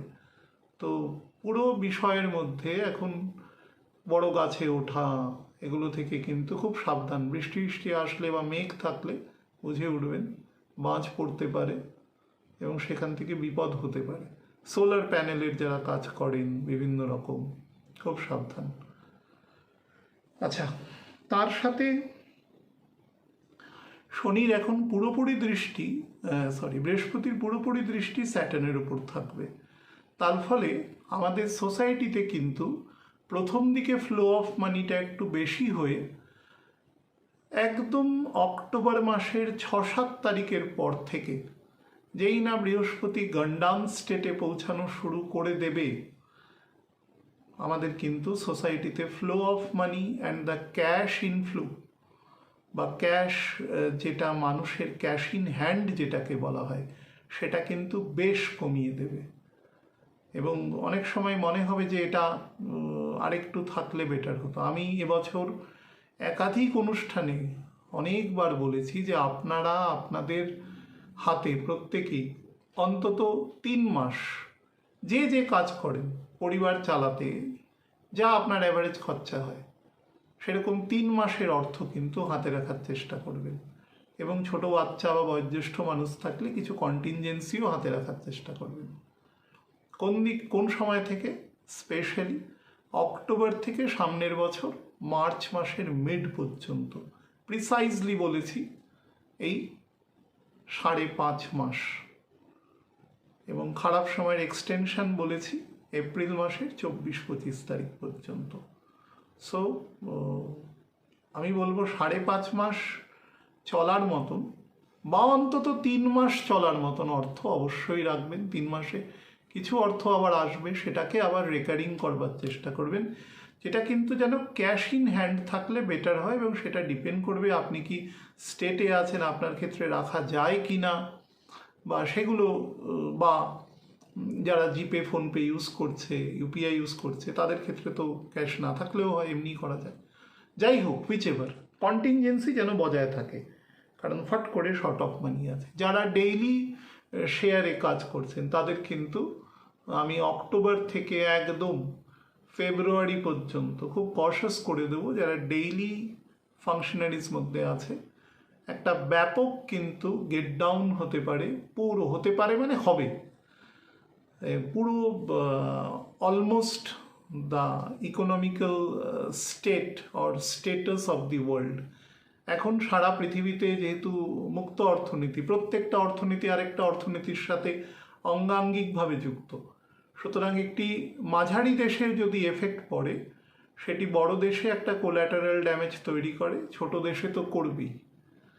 তো সেদিক থেকেও কিন্তু বিশেষ সাবধানতা রাখার প্রয়োজন আছে। এবং পৃথিবী এই নক্ষত্রের যেটা নেগেটিভ দিক, সেগুলো হচ্ছে এই নক্ষত্র কিন্তু মানুষের মনে, বিশেষত যারা ওয়্যারমঙ্গার বা যারা ধরুন বিভিন্ন পয়জনাস জিনিসের ব্যবসা করেন, পয়জনাস মানে লেথাল ওয়েপন, প্রোটেক্টিভের জন্য নয়, বা ধরুন স্ট্র্যাটেজিক সিকিউরিটির জন্য নয়, যে কোনো দেশ বেশি আক্রমণকারী হয়ে উঠছে, তো তার এক শত্রু দেশকে আরেক শত্রু দেশ কোনো ওয়েপন দিয়ে একটা স্ট্র্যাটেজিক ডেডলক করার চেষ্টা করছে, যাতে সবাই স্থিতাবস্থা মেনটেন করে, এই ধরনের বিষয় নয়। এক্ষেত্রে যেটা হতে পারে সেটা হচ্ছে উস্কানোমূলক জায়গা, অর্থাৎ একটি দেশকে ওয়েপন দিলে সে সঙ্গে সঙ্গে আরেকটি দেশের উপর ঝাঁপিয়ে পড়তে পারে, এইরকম স্টেটে তাকে উস্কানি দেওয়া বা উস্কানিমূলক কার্যকলাপের মধ্যে ঘৃতাহুতি করা, ফ্যানিং দ্য ফ্লেম তৈরি করা। পৃথিবীর বিভিন্ন দেশে এই ধরনের কিন্তু বহু মানুষ রয়েছেন যারা এই ধরনের ব্যবসা বা এই ধরনের কর্মকাণ্ডের সাথে যুক্ত থাকে। হ্যাঁ, ঐতিহাসিকভাবে দেখবেন এরকম বহু দেশ আছে যারা সারা জীবন এই কাজ করেই বেঁচে আছে। তো তারা কিন্তু এই সময়টাতে খল বুদ্ধি জাগ্রত হবে। যেগুলো পৃথিবীর বোন অফ কন্টেনশনের জায়গা রয়েছে, হ্যাঁ, আমাদের দেশের তো বহু ভূখণ্ড অন্যান্য দেশ দখল করে রেখেছে। ভারতবর্ষের কি সেই শক্তি বা সামর্থ্য নেই? পরিপূর্ণ শক্তি আছে, কিন্তু আমরা চেষ্টা করি যত ইনোসেন্ট মানুষের প্রাণহানি কম হয় তার বিনিময়ে সেটাকে ডিপ্লোম্যাটিক বা নেগোসিয়েশনের মাধ্যমে সেটা করা। তাতে আমাদের প্রচুর মূল্য দিতে হয়েছে জীবনে। আমাদের দেশেরই নাগরিক আমাদের দেশের মধ্যে মারা গেছে, এর থেকে দুঃখজনক কিছু নেই কোনো একজন দেশের নাগরিকের পক্ষে। আগামী দুদিন বাদে 15ই আগস্ট আছে, দেখবেন একাধিক মানুষ যারা আমাদের জুরিসডিকশনের মধ্যে, টেরিটরির মধ্যে মারা গেছে বহিঃশত্রুর আক্রমণ দ্বারা। আমরা কিন্তু সবসময় ডিফেন্স হয়েছি। অনেকে বলতে পারে এই ডিফেন্স ভালো নয়, এর জন্য অফেন্স ভালো, সেটা আলাদা ব্যাপার। আমাদের একটা ঐতিহাসিক পরম্পরা রয়েছে, আমরা খুব সহ্যশীল মানুষ, আমাদের একটা গুরু শিষ্য পরম্পরা রয়েছে, এবং পৃথিবীর কোনো কিছু এত শক্তিশালী নয় যে আমাদের পরম্পরাকে নষ্ট করে দেবে। তাহলে আমরা এতদিনে নষ্ট হয়ে যেতাম। আমরা কিন্তু নষ্ট হইনি। তার মানে আমাদের এই পরম্পরার একটা নিজস্ব অন্তর্নিহিত শক্তি অবশ্যই আছে, এর আধ্যাত্মিক শক্তি অবশ্যই আছে। সেই জন্য তো এত প্রাণ বিসর্জন করে আমরা কিন্তু বিশ্বের 5টা শক্তিধর রাষ্ট্রের মধ্যে একটি রাষ্ট্র, এত লোক নিয়েও। তো সেটাও ভাবতে হবে, কিন্তু উস্কানি দেওয়ার চেষ্টা করবে বিভিন্নভাবে, যেগুলো একটু বিবাদাত্মক বলে অন্য দেশ দাবি করে। তো এই ধরনের জায়গা পৃথিবীর বিভিন্ন জায়গায় রয়েছে। সাউথ কোরিয়া, নর্থ কোরিয়া রয়েছে, জাপানের সাথে রাশিয়ার রয়েছে, জাপানের সাথে চীন রয়েছে, চীনের সাথে রাশিয়ার রয়েছে। যদিও দুজনে এখন বিভিন্ন অন্যান্য কারণে একে অপরকে ওই জায়গাগুলোকে আনদেখা করে, কিন্তু আছে। সে 60-70 বছর ধরে আছে। কোরিয়ার সাথে জাপানের রয়েছে, ফিলিপিন্সের সাথে চীনের রয়েছে। তো আমাদের পার্শ্ববর্তী দেশগুলোর মধ্যেও রয়েছে, লাওসের সাথে থাইল্যান্ডের রয়েছে, মায়ানমারের সাথে থাইল্যান্ডের রয়েছে, মায়ানমারের সাথে চীনের রয়েছে, মায়ানমারের সাথে বাংলাদেশের রয়েছে, আমাদের সাথেও মায়ানমারের কিছু জায়গায় সমস্যা আছে। এরকম পৃথিবীর প্রত্যেক দেশে, কারণ এই সমস্ত কিছুর কারিগর হচ্ছে ব্রিটিশরা। ওরা নিজেদের ইচ্ছা মতো যেখান থেকে খুশি দাগ টেনে দিয়ে চলে গেছে। না ওরা এই কালচারের সাথে যুক্ত, না অধিবাসীদের সাথে যুক্ত। ওদের যখন স্বার্থ ফুরিয়ে গেছে তখন এখানে একটা চিরস্থায়ী গণ্ডগোল লাগিয়ে দিয়ে চলে গেছে। ওরা এত খল একটা মানুষ, তো তার মূল্য এখন ইনোসেন্ট লোক দেয়। বিভিন্ন যুদ্ধবিগ্রহ, লোকাল লেভেলে গণ্ডগোল, মানুষের স্বাধীনতা হরণকারী। তো যারা সোশ্যাল কন্ট্রাক্ট পড়েছেন, যে জাক রুশো লেখা ফ্রেঞ্চ রেভলিউশনের আগে, তারা দেখবেন ওখানে রুশো বলেছেন মানুষ জন্মগতভাবেই স্বাধীন, ঠিক যেরকম আমাদের মুনি ঋষিরাও বলেছেন। অন্যান্য পশু পাখি দেখুন, সবাই স্বাধীন। আমাদের কনস্টিটিউশনে আমাদের স্বাধীনতা দেওয়া হয়েছে, সাবজেক্ট টু সাম কন্ডিশনস। এগুলো কিন্তু অবরুদ্ধ করার জায়গা তৈরি করবে এ সময়। তো সচেতন যারা ওই সব জায়গায়, বা বিভিন্ন রকম ধরুন যে ম্যাকমোহন লাইন আছে, কোথাও ডুরান্ড লাইন আছে, এই সমস্ত জায়গায় পাকিস্তান আফগানিস্তানের সাথে, এবং এই সময় কিন্তু আমাদের পাকিস্তানের মধ্যে আপনারা দেখতে পাবেন বেশ কিছু জায়গায় কিন্তু ব্যাপক রকমের সমস্যা তৈরি হবে, এবং সমস্যার পরিণতি অনেক দূর পর্যন্ত যেতে পারে যদি সেটাকে মনুষ্যত্বের নিরিখে যদি সেটাকে অ্যাড্রেস না করা হয়। তো যেটা আশা করাও খুব মুশকিল আর কি, অলমোস্ট মুশকিল। তারপরে যেটি সংগঠিত হবে এই সময় সেটি হচ্ছে যত গ্লাইডিং ভেহিকেল আছে, সেটা এখন সুপারফাস্ট প্লেন আছে, ক্রুজ আছে, বিভিন্ন রকম স্যাটেলাইট আছে, বিভিন্ন রকম স্পেস স্টেশন আছে, এই রকম জায়গাতেও কিন্তু ব্যাটেল শুরু হওয়ার ব্যাপক যোগ আছে। বা সাইবার অ্যাট্যাক, ব্যাপক সাইবার অ্যাটাক হতে পারে এক্ষেত্রে, বা এমন কোনো আমাদের কোনো ভাইটাল ইনফরমেশান এমন কিছু হ্যাক করে নিল যেটা কিন্তু থেকে কিছু দেশের বিদ্যুৎ সংযোগ হয়তো চলে গেল। এখানে কিন্তু ফোর্স মানে এনার্জি ডিস্ট্রাকশান হওয়ার আপনি দেখতে পাবেন এখন এই বিভিন্ন জায়গায় যেগুলো অয়েল রিফাইনারি আছে মিডল ইস্টে, সেখানে বিভিন্ন বম্বিং হচ্ছে। আমি একটু আগে বলছিলাম যে ফল কিন্তু আগে থেকে দিচ্ছে, যদিও নেগেটিভ টাইম স্টার্ট হয়ে গেছে জুন মাসের এন্ড থেকে, তবুও শক্তি ক্ষেত্রে যখন এফেক্ট হচ্ছে তো সেগুলো কিন্তু এই এফেক্ট দিচ্ছে, অর্থাৎ 15-20 দিন আগে থেকে এফেক্ট দিচ্ছে। এখন একটু ব্যাপক আকারে এটা দেবে, বা এই সফট জায়গাগুলো যখন সেখান থেকে রিটালিয়েশন হবে তখন বিষয়টি আরও বাড়বে, পরিস্থিতি আরও জটিল আকার ধারণ করবে। এবং তার জন্য কি হবে, যেহেতু ফুয়েল ক্রাইসিস শুরু হবে, সুতরাং সব কিছু ফুয়েলের উপর নির্ভরশীল, পুরো এন্টায়ার সিভিলাইজেশন। তো তার ফলে সমস্ত জায়গায় কম বেশি ক্রাইসিস শুরু হবে, এটা একটা ক্যাসকেডিং এফেক্ট পড়তে থাকবে আস্তে আস্তে, এবং সেটা কিন্তু সমাজের সর্বস্তরে সামনের বছরের এপ্রিলের 24-25 তারিখ অবধি ইট উইল বি কন্টিনিউড। আপনি দেখবেন এখন আমাদের ইউক্রেন রাশিয়ার মধ্যে ওয়ারের যে ইন্টেন্সিটি সেটা অনেক হাই হয়ে যাবে, এবং একটা ডিসাইসিভ জায়গায় পৌঁছে যাবে জিনিসটি। বলার সময় খুব ভালো লাগে বলতে, কিন্তু যারা সেই পরিস্থিতির মধ্যে রয়েছে সেই মানুষগুলোর কথা ভাবুন। ওখানে টেম্পারেচার -40 ডিগ্রিতে নেমে যায়, ওখানে যদি বিদ্যুৎ না থাকে একটি মানুষ জল গরম না করলে খেতে পারবে না। চেরনোবিলের মতন এরিয়া রয়েছে যেটি কিন্তু এখনও পারমাণবিক বিকিরণ হচ্ছে, সেখান থেকে অনেক সমস্যা রয়েছে। এদিকেও সমস্যা রয়েছে, রাশিয়ার দিকেও সমস্যা রয়েছে। তো সব দিকেই কিন্তু ট্রাবল এ সময়, এবং ইউরোপে কিন্তু বেশ ক্রাইসিস পিরিয়ডের মধ্যে দিয়ে ইউরোপ উইল বি আন্ডারগন। এবং আমেরিকার পূর্ব অংশ, মানে আমেরিকা মানে উত্তর আমেরিকার পূর্ব অংশ, সেখানে কানাডার পূর্ব অংশ, উত্তর আমেরিকার পূর্ব অংশ বা মেক্সিকোর সামান্য পূর্ব অংশ থেকেও কিন্তু সমস্যা তৈরি হওয়ার এখানে যোগ কিন্তু দৃষ্ট হচ্ছে এ সময়। এরপরে যে জায়গা আছে যেখানে উন্নত হবে সেটা হচ্ছে ঔষধ এবং সার, মানে যেটাকে আমরা বলি মেডিসিন, ফার্মাসিউটিক্যালস, সেখানে ডেভেলপমেন্ট হবে।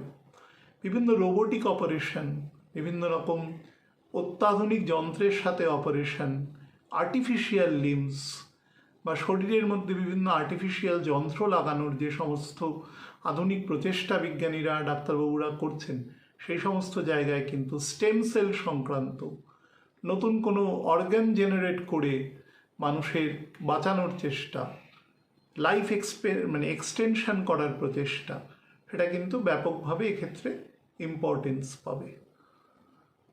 এটা পজিটিভ জায়গা। তার সাথে আমাদের যেরকম গ্রিন রেভলিউশন হয়েছিল বা অন্যান্য যে সমস্ত যখন হাই ইল্ডিং ভ্যারাইটি সিডস এসেছিল, সেই সমস্ত জায়গাতে আরও পপুলেশন বেড়েছে, জমি বরঞ্চ কিছু কিছু জায়গায় কমেছে মানুষের বসবাসযোগ্য কারণে। তো সেই সমস্ত জায়গায় যাতে এক জমিকে 2-3বার ফসল ফলানো যায়, তার জন্য খালের ব্যবস্থা, সেচের ব্যবস্থা, এবং সবথেকে বড় কথা পেস্টিসাইড এবং ইনসেকটিসাইড তার যে ইউজ সেটা কিন্তু বাড়বে, এবং সেটা অনেকটা হিউম্যান ফ্রেন্ডলি হবে, মানুষকে যাতে কম ক্ষতি করে সেই জাতীয় জায়গাও কিন্তু এক্ষেত্রে তৈরি হবে। বিভিন্ন প্রকার টিকা সংক্রান্ত জায়গা, বিভিন্ন রোগ, সেই রোগের টিকা যে তৈরি করেন বিজ্ঞানীরা, সেই সংক্রান্ত জায়গাও কিন্তু খুব ভালো যোগ এ সময় আছে। যারা বিভিন্ন এডুকেশনাল অ্যাডমিনিস্ট্রেটিভ জায়গায় রয়েছেন, স্কুলের ক্ষেত্রে একজন হেড টিচার, বা ধরুন কলেজের ক্ষেত্রে যিনি প্রিন্সিপাল আছেন, বা ইউনিভার্সিটির ক্ষেত্রে যিনি ভিসি আছেন, যে কোনো এডুকেশনের ক্ষেত্রে যিনি অ্যাডমিনিস্ট্রেটিভ হেড, তার কিন্তু এ সময় ভূমিকা খুব ইম্পর্টেন্ট হতে চলেছে। To take a proper decision over proper time, সেটা কিন্তু এখানে ডিনোটেড হচ্ছে। প্রাকৃতিক জায়গা কিন্তু খুব গণ্ডগোলের হবে, এবং অগাস্টের মোটামুটি 3rd উইক অনওয়ার্ডস, আপনারা 2nd উইক 3rd উইক থেকেই দেখতে পাবেন বৃষ্টি আমি আপনাদের বলেছিলাম বৃষ্টিপাত আস্তে আস্তে বাড়বে, দেখবেন বৃষ্টির পরিমাণ আস্তে আস্তে বাড়বে এবং ফ্লাড বা এই সংক্রান্ত জায়গা এবং খাবার, এই সময় ধান রোয়া হচ্ছে, কিছু জায়গায় রুয়ে দিয়েছে, কিছু জায়গায় রোয়া হচ্ছে। তো এইখানে কিন্তু বেশ কিছু যারা ধরুন একটু ছোট ধান গাছ লাগায়, বীজতলা থেকে ধান লাগায়, মানে তাদের কাছে আমার থাকবে একটু গাছ বড় হওয়ার পরে যাতে তুলতে, হঠাৎ বৃষ্টি হলে যাতে গাছটা ডুবে না যায় আর কি। কিছুটা তো ডোবা থাকবেই, হাফ পর্যন্ত, পুরোটা যাতে ডুবে না যায়। তো এরকমভাবে একটু বীজতলাতেই একটু বড় করে উঁচু জমিতে বীজতলা দিয়ে তারপরে নিয়ে লাগানো, কারণ ধান আমাদের মেন শক্তি, খাদ্যের উৎস। তো সেটা কিন্তু মানে সামহাও ফোর্টিফাইড করতে হবে। এছাড়া আরেকটি জিনিস যেটি লাস্ট অংশ, সেটা হচ্ছে যারা বিভিন্ন স্পিরিচুয়াল অ্যাক্টিভিটিসের সাথে যুক্ত আছেন তাদের কিন্তু এ সময় ব্যাপক এনলাইটমেন্ট হবে। ভালো গুরুর যদি সহচর্য আপনার এ সময় থাকে তাহলে আপনাকে আমি বলবো it is treated to be the best time to make yourself to be such a great spiritual personality. প্রচুর নলেজ শুধু নয়, নলেজের ইমপ্লিকেশন, নলেজ প্রচুর লোক মানুষের থাকে, নলেজকে ইমপ্লিকেশন করা সেই জায়গাটায় কিন্তু ব্যাপকতা আছে।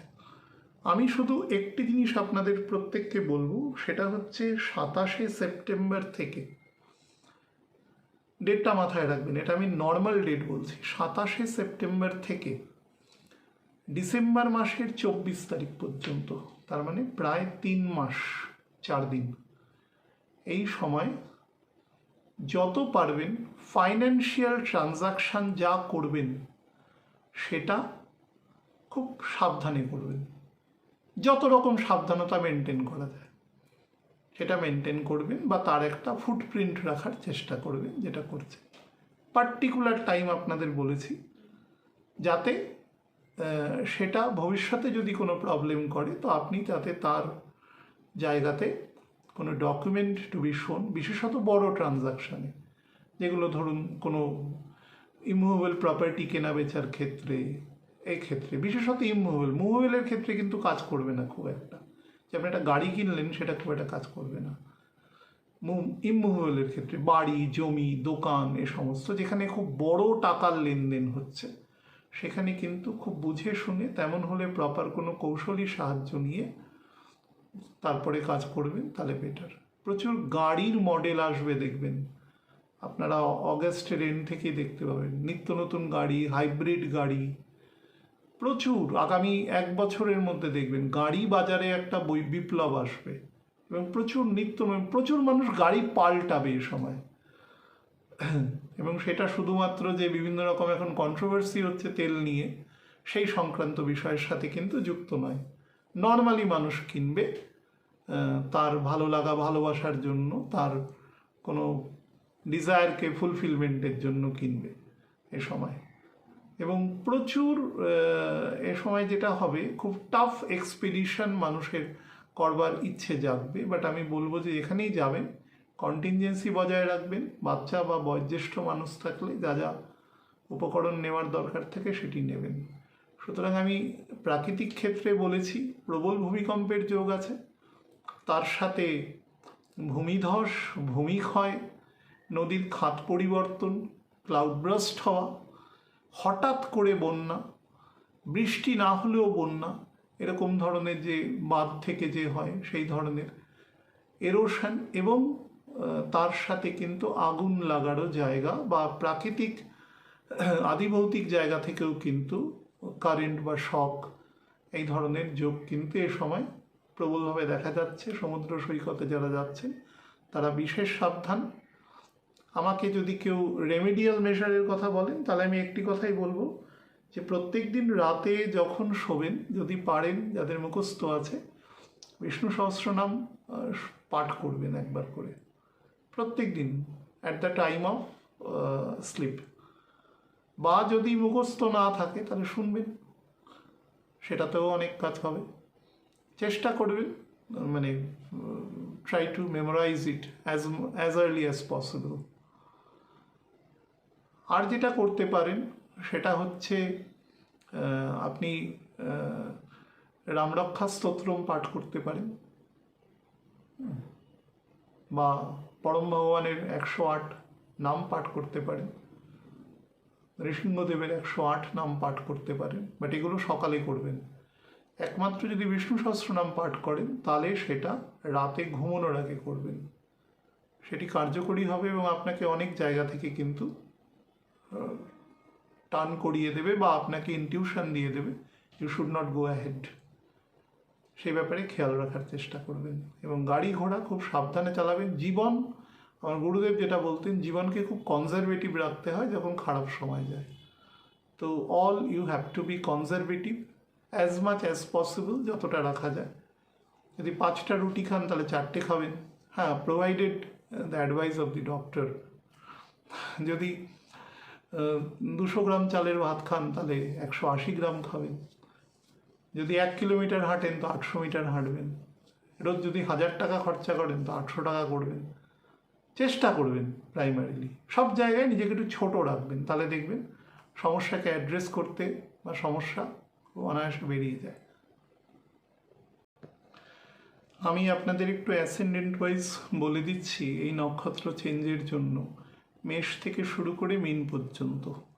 আমি স্পেসিফিক জায়গাগুলো বলবো কারণ পুরো মাসের আমি অ্যাসেন্ডেন্ট ওয়াইজ ফলাফল আপনাদের বলেছি এবং আগামী কয়েকদিন পরে আমি সেপ্টেম্বর মাসেরটাও আমি অ্যাসেন্ডেন্ট ওয়াইজ যেভাবে বা রাশি ওয়াইজ বলে দিই সেভাবে 3টে পার্ট করে বলে দেব। সুতরাং আমি এখানে মেন পয়েন্টগুলোকেই শুধু টার্গেট করে বলবো।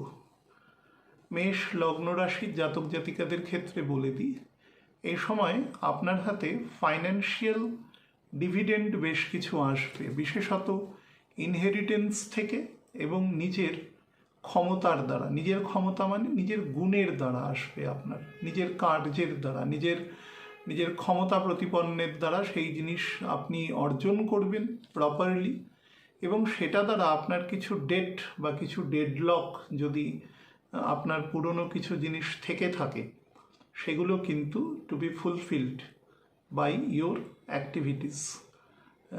এবং শুধু ডেট রিকভারি নয়, পার্মানেন্ট রিকভারিরও কিন্তু যোগ আছে। আপনার ছকে যদি সেরকম কোনো গুণ থাকে, ছক যদি মধ্যম বলি থেকে উচ্চ বলি হয়, তাহলে কিন্তু অবশ্যই অনেক ঋণ থেকে আপনি চিরতরে মুক্ত হতে পারবেন এবং ক্রনিক ডিজিজ থেকেও আপনি কিন্তু মুক্ত হওয়ার যোগ এ সময় আছে।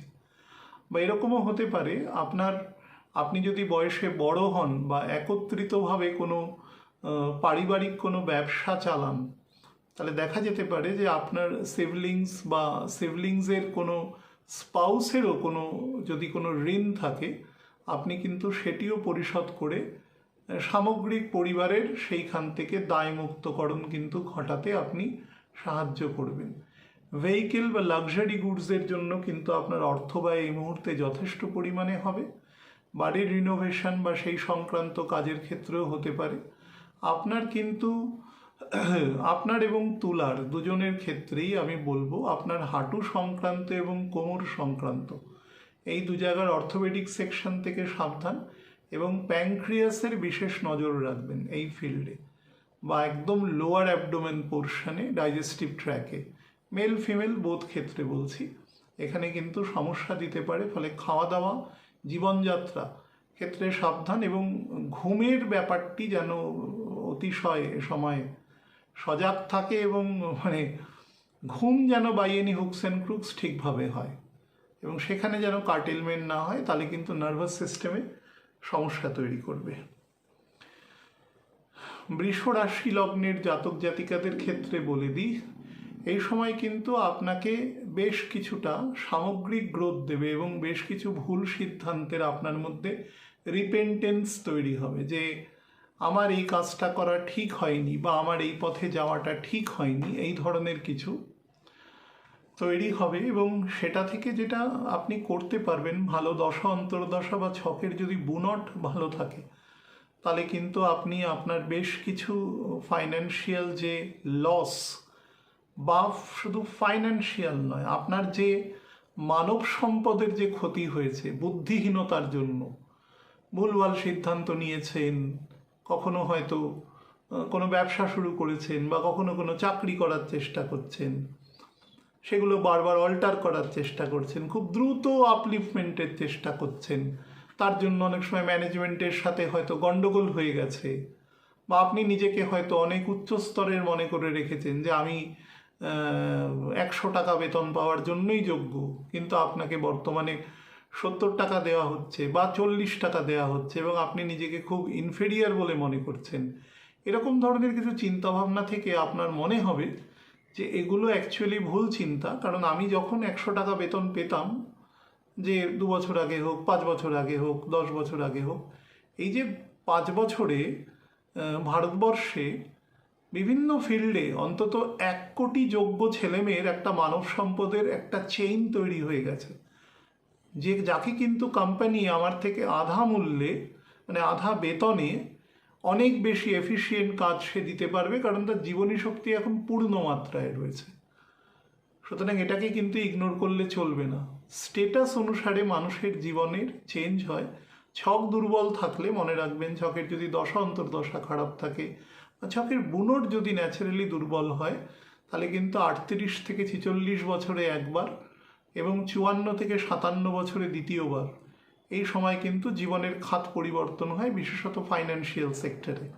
তো সেইটিকে ওই কোনো এক সময় আমি কি ছিলাম, এই পুরনো দিনের গল্প যারা বলে তাদের অতীতও খুব ধূসর, বর্তমান বলেও কিছু নেই এবং ভবিষ্যৎ নিয়ে তো তার কোনো চিন্তাই নেই, সেই জন্য সে অতীত দিনের কথা বলে। অনেক বয়োজ্যেষ্ঠ মানুষ দেখবেন খুব অতীত দিনের কথা বলে, কারণ বর্তমানে কিন্তু তার অ্যাক্টিভিটিস কিছু খুব একটা নেই, সে এক ধরনের হতাশায় ভুগছে। তাকে এই ব্যাপারটা মানা যায়, কারণ তাকে কিন্তু প্রকৃতি আস্তে আস্তে কর্মবিমুখ করছে, তার সেন্সেস এসে গেছে। কিন্তু একটা যদি 35 থেকে 50 বছরের মানুষ যদি সেটা বলেন, সেটা কিন্তু পারমিটেড নয়, কোনোভাবেই নয়। সেদিকে খেয়াল রাখবেন। এবং ফাইন্যান্সিয়াল আপগ্রেডেশন আপনাকে দেবে। আপনার একের বেশি কাজের সাথে যুক্ত হওয়ার এ সময় অ্যাক্টিভিটিস কিন্তু শো করছে, বাট হুইচ এভার ধার দেওয়া এবং ধার নেওয়া দুটো থেকেই কিন্তু খুব সাবধান থাকবেন। দুটোর ক্ষেত্রেই আপনি একটা বিপজ্জনক স্টেকের মধ্যে দাঁড়িয়ে আছেন। খুব ছকের স্ট্রেংথ না থাকলে দুটো থেকে বিরত রাখবেন। আপনার কোনো ইমুভেবল প্রপার্টি বা প্রপার্টি অ্যাচিভড বাই ল এরকম যদি কিছু সিচুয়েশন তৈরি হয়, এ সময় কিন্তু সেই প্রপার্টির বিনিময়ে আপনার ফাইন্যান্সিয়াল গেইন হওয়ারও কিন্তু যোগ আছে। কিডনি, প্যানক্রিয়াস এবং গল ব্লাডার এই তিনটে থেকে সাবধান। যাদের হাইপার টেনশনের সমস্যা রয়েছে তারা চিকিৎসকের পরামর্শ নেবেন।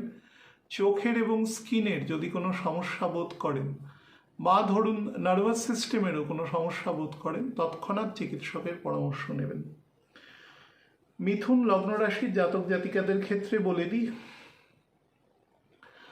আপনাকে এ সময় ফাইন্যান্সিয়ালি গেইন দেবে। ফাইন্যান্সিয়ালি গেইন আপনাকে সব থেকে বেশি দেবে সেটা হচ্ছে রবি যেদিন কেতুকে ক্রস করবে, অর্থাৎ 23 তারিখের পর থেকে।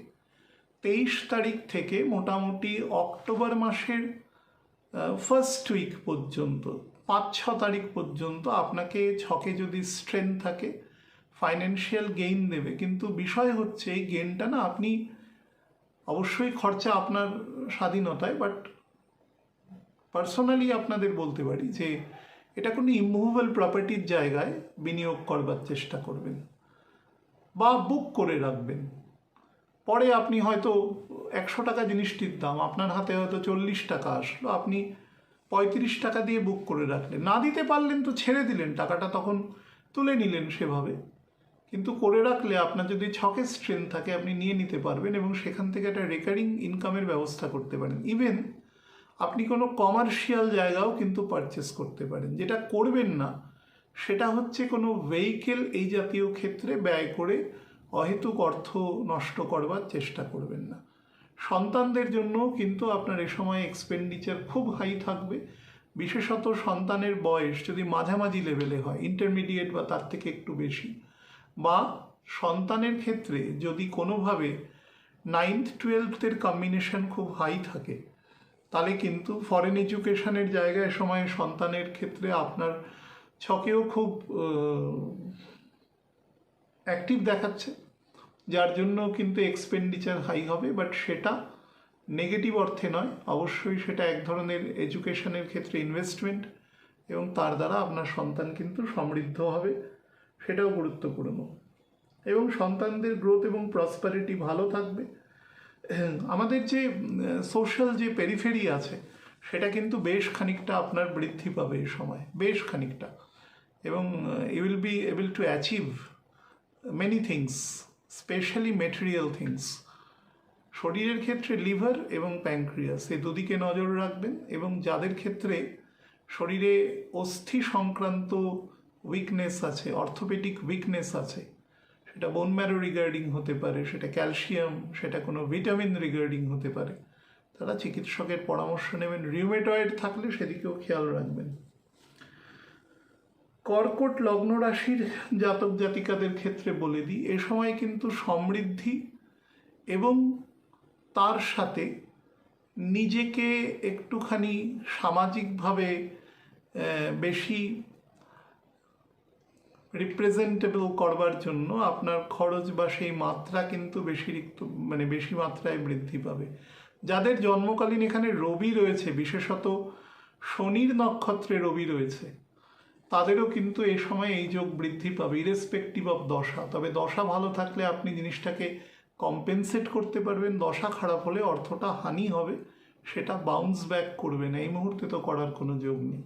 কিন্তু অর্থ খরচ করে হয় না যে মাঝে মাঝে আমাদের কষ্ট হয় বা মাঝে মাঝে প্লেজার হয়, এই সময় আপনার প্লেজার হবে অর্থ খরচা করে, সেটা কোনো রকম ব্যথা বেদনা আপনাকে দেবে না। এবং সেটা যে কোনো রকম মুভেবল এবং ইমুভেবল দু ধরনের বস্তু আপনার জীবনে অ্যাসিমিলেশন হওয়ার ক্ষেত্রে বেস্ট টাইম আছে। এটা কোনো ভালো ভেহিকেল হতে পারে, ভালো কোনো ফ্ল্যাট হতে পারে, ভালো কোনো গ্যারাজ হতে পারে, ভালো ধরুন কোনো কমার্শিয়াল প্লেস হতে পারে, ভালো কোনো ব্যবসা শুরু হতে পারে, সেই সংক্রান্ত জায়গাও কিন্তু। এবং যেটাই আপনি করবেন এখন গর্জিয়াস করবেন, যাকে বলা যায়, মানে কোনো রকম কোনো কার্পণ্য সেখানে থাকবে না। সেটা আপনি এক শিশি সেন্ট কিনুন আর একটা ভালো ছড়ি কিনুন নিজের হাঁটার জন্য, বা ধরুন জুতো কিনুন আর একটা কোট কিনুন, হুইচএভার, আপনার জন্য কিন্তু সেটা সব থেকে উৎকৃষ্ট এবং কস্টলি হবে। এর অনুভবটা আপনি করতে পারবেন, সেটা হচ্ছে অক্টোবর মাসের মিড থেকে, যে আপনি অনেকটা এক্সপেন্ডিচার বেশি করে ফেলেছেন এবং এখন আপনার কাছে কিন্তু ডোয়ার্থ অফ মানি শো করছে। কিন্তু এই মুহূর্তে আপনাকে কিন্তু খুব প্লেজার দেবে, তো গেট দ্য প্লেজার। এবং পারিবারিক শান্তি সুস্থিতিও বজায় থাকবে। শুধুমাত্র আপনার সন্তান বা সন্তানের ঘরে সন্তান, বা আপনি যদি সন্তান, মানে কারোর তো সন্তান অবশ্যই, কিন্তু পিতামাতা যদি থেকে থাকেন সেই বয়সের মধ্যে, তাহলে তার সাথে কিন্তু ডিসপ্যারিটি হবে, মানে 1-5-9 ডিসপ্যারিটি হবে। অর্থাৎ আপনি যদি 5 নম্বরে থাকেন, মাতা পিতা যদি 1 নম্বরে থাকে, আর আপনার সন্তান সন্ততি 9 নম্বরে থাকে, এই তিনজনের মধ্যে যত ম্যাচিওর্ড হবে, বিশেষত আপনার সন্তানেরা, তত বেশি গোলযোগের সৃষ্টি হবে, ইডিওলজিক্যাল গোলযোগের সৃষ্টি হবে। লাংসের সমস্যা ডান দিকে, হার্টের সমস্যা হার্টের ভেন্ট্রিকিউল পোর্শনে এবং ডায়াস্টোল পোর্শনে কিন্তু গন্ডগোল করতে পারে, প্রেশার রেইজ করতে পারে, ভোকাল কর্ডে প্রবলেম করতে পারে, থাইরয়েড গ্ল্যান্ডে সমস্যা করতে পারে, টনসিল গ্ল্যান্ডে সমস্যা করতে পারে, বা যাদের ফেশিয়াল লোয়ার জতে কোনোভাবে কোনো কার্সিনোমা জাতীয় প্রবলেম আছে বা সেই সংক্রান্ত ট্রিটমেন্ট হয়েছে কখনো, যদি কোনো রকম অ্যাবনর্মালিটি বুঝতে পারেন, তৎক্ষণাৎ চিকিৎসকের কাছে কিন্তু পরামর্শ নেবেন, ফেলে রাখবেন না জিনিসটা। এই সময় কিন্তু হিল হওয়ার ভালো প্রবণতা রয়েছে, ফেলে রাখলে কিন্তু জিনিসটা গন্ডগোলের দিকে চলে যেতে পারে। আর ডান পায়ের দিকে নজর রাখবেন, ফিমেল হলে তো অবশ্যই বেশি রাখবেন, মেল হলেও নজর রাখবেন। আর ভেহিকেল চালাবেন খুব সাবধানে এবং টেম্পারমেন্টকে বজায় রাখবেন। এই সময় কিন্তু আপনার মধ্যে শো অফ করা এবং অহমিকার ব্যাপারটা কিন্তু অতিশয় প্রকাশ পেয়ে যাবে, যেটা কখনোই খুব একটা গ্রহণযোগ্য বিষয় হিসাবে প্রতিপন্ন হচ্ছে না আর কি। সিংহ লগ্ন রাশির জাতক জাতিকাদের ক্ষেত্রে বলে দিই, ইনকাম এবং এক্সপেন্ডিচার দুটো কমপ্লিমেন্টারি ফেজে আপনার ক্ষেত্রে এই সময় সংগঠিত হবে। অর্থাৎ পয়সা আসবে, 100 টাকা যদি আসে 20 টাকা সঞ্চয় করতে পারবেন, তাও ছকের বলবত্তার উপরে, না হলে সেটাও হবে না। ম্যাক্সিমাম 20 টাকা, বাকিটা এক্সপেন্ডিচার হবে, কিন্তু expenditure to be made to the positive sides of the society, even self or your family. যেখানেই হবে সেটার লং রানে তার ইমপ্লিকেশন আছে। সেটা পরিবারের আত্মীয় স্বজনের স্বাস্থ্যোন্নতির জন্য হতে পারে, নিজের স্বাস্থ্যোন্নতির জন্য হতে পারে, নিজের কোনো ইমুভেবল প্রপার্টি ডেভেলপমেন্টের জন্য হতে পারে, কোনো লোন পরিশোধের জন্য হতে পারে, বিশেষত কোনো ইমুভেবল প্রপার্টি রিগার্ডিং লোন, কোনো চাকরি বাকরি বা কোনো কোর্স সেগুলো কে আরোহণ করবার জন্য তার যে ধরুন ফিজ আছে বিভিন্ন, সেগুলো কোনো পড়াশোনার জন্য কোনো ক্যাপিটেশন ফিজ বা সেই ধরনের কোনো পড়াশোনা, বা বিদেশে কোনো ইউনিভার্সিটিতে পড়তে গেলে একটা মিনিমাম অর্থ আপনার ব্যাংকে থাকতেই হবে, এই ধরনের বিভিন্ন যে রুলস আছে, এই ধরনের যে অর্থ দরকার হয় সেই ধরনের অর্থেরও কিন্তু খুব ভালো যোগ এ সময়ে আছে। কানেক্টিভিটি অ্যান্ড ফ্লো অফ মানিও কিন্তু বেটার থাকবে আপনার এ সময়।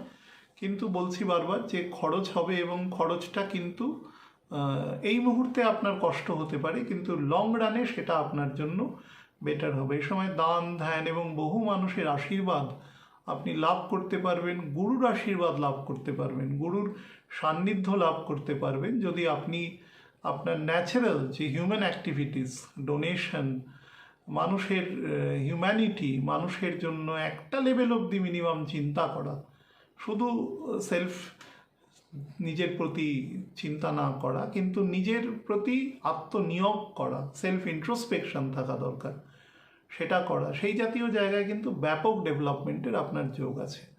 কনস্টিপেশন, পাইলস ফিশার জাতীয় সমস্যা বা সেই রিগার্ডিং আরও কিছু এক্সেসিভ প্রবলেম, প্রস্টেট জাতীয় সমস্যা এবং তার সাথে লিভার সংক্রান্ত প্রবলেম থেকে কিন্তু সাবধান থাকবেন এ সময়।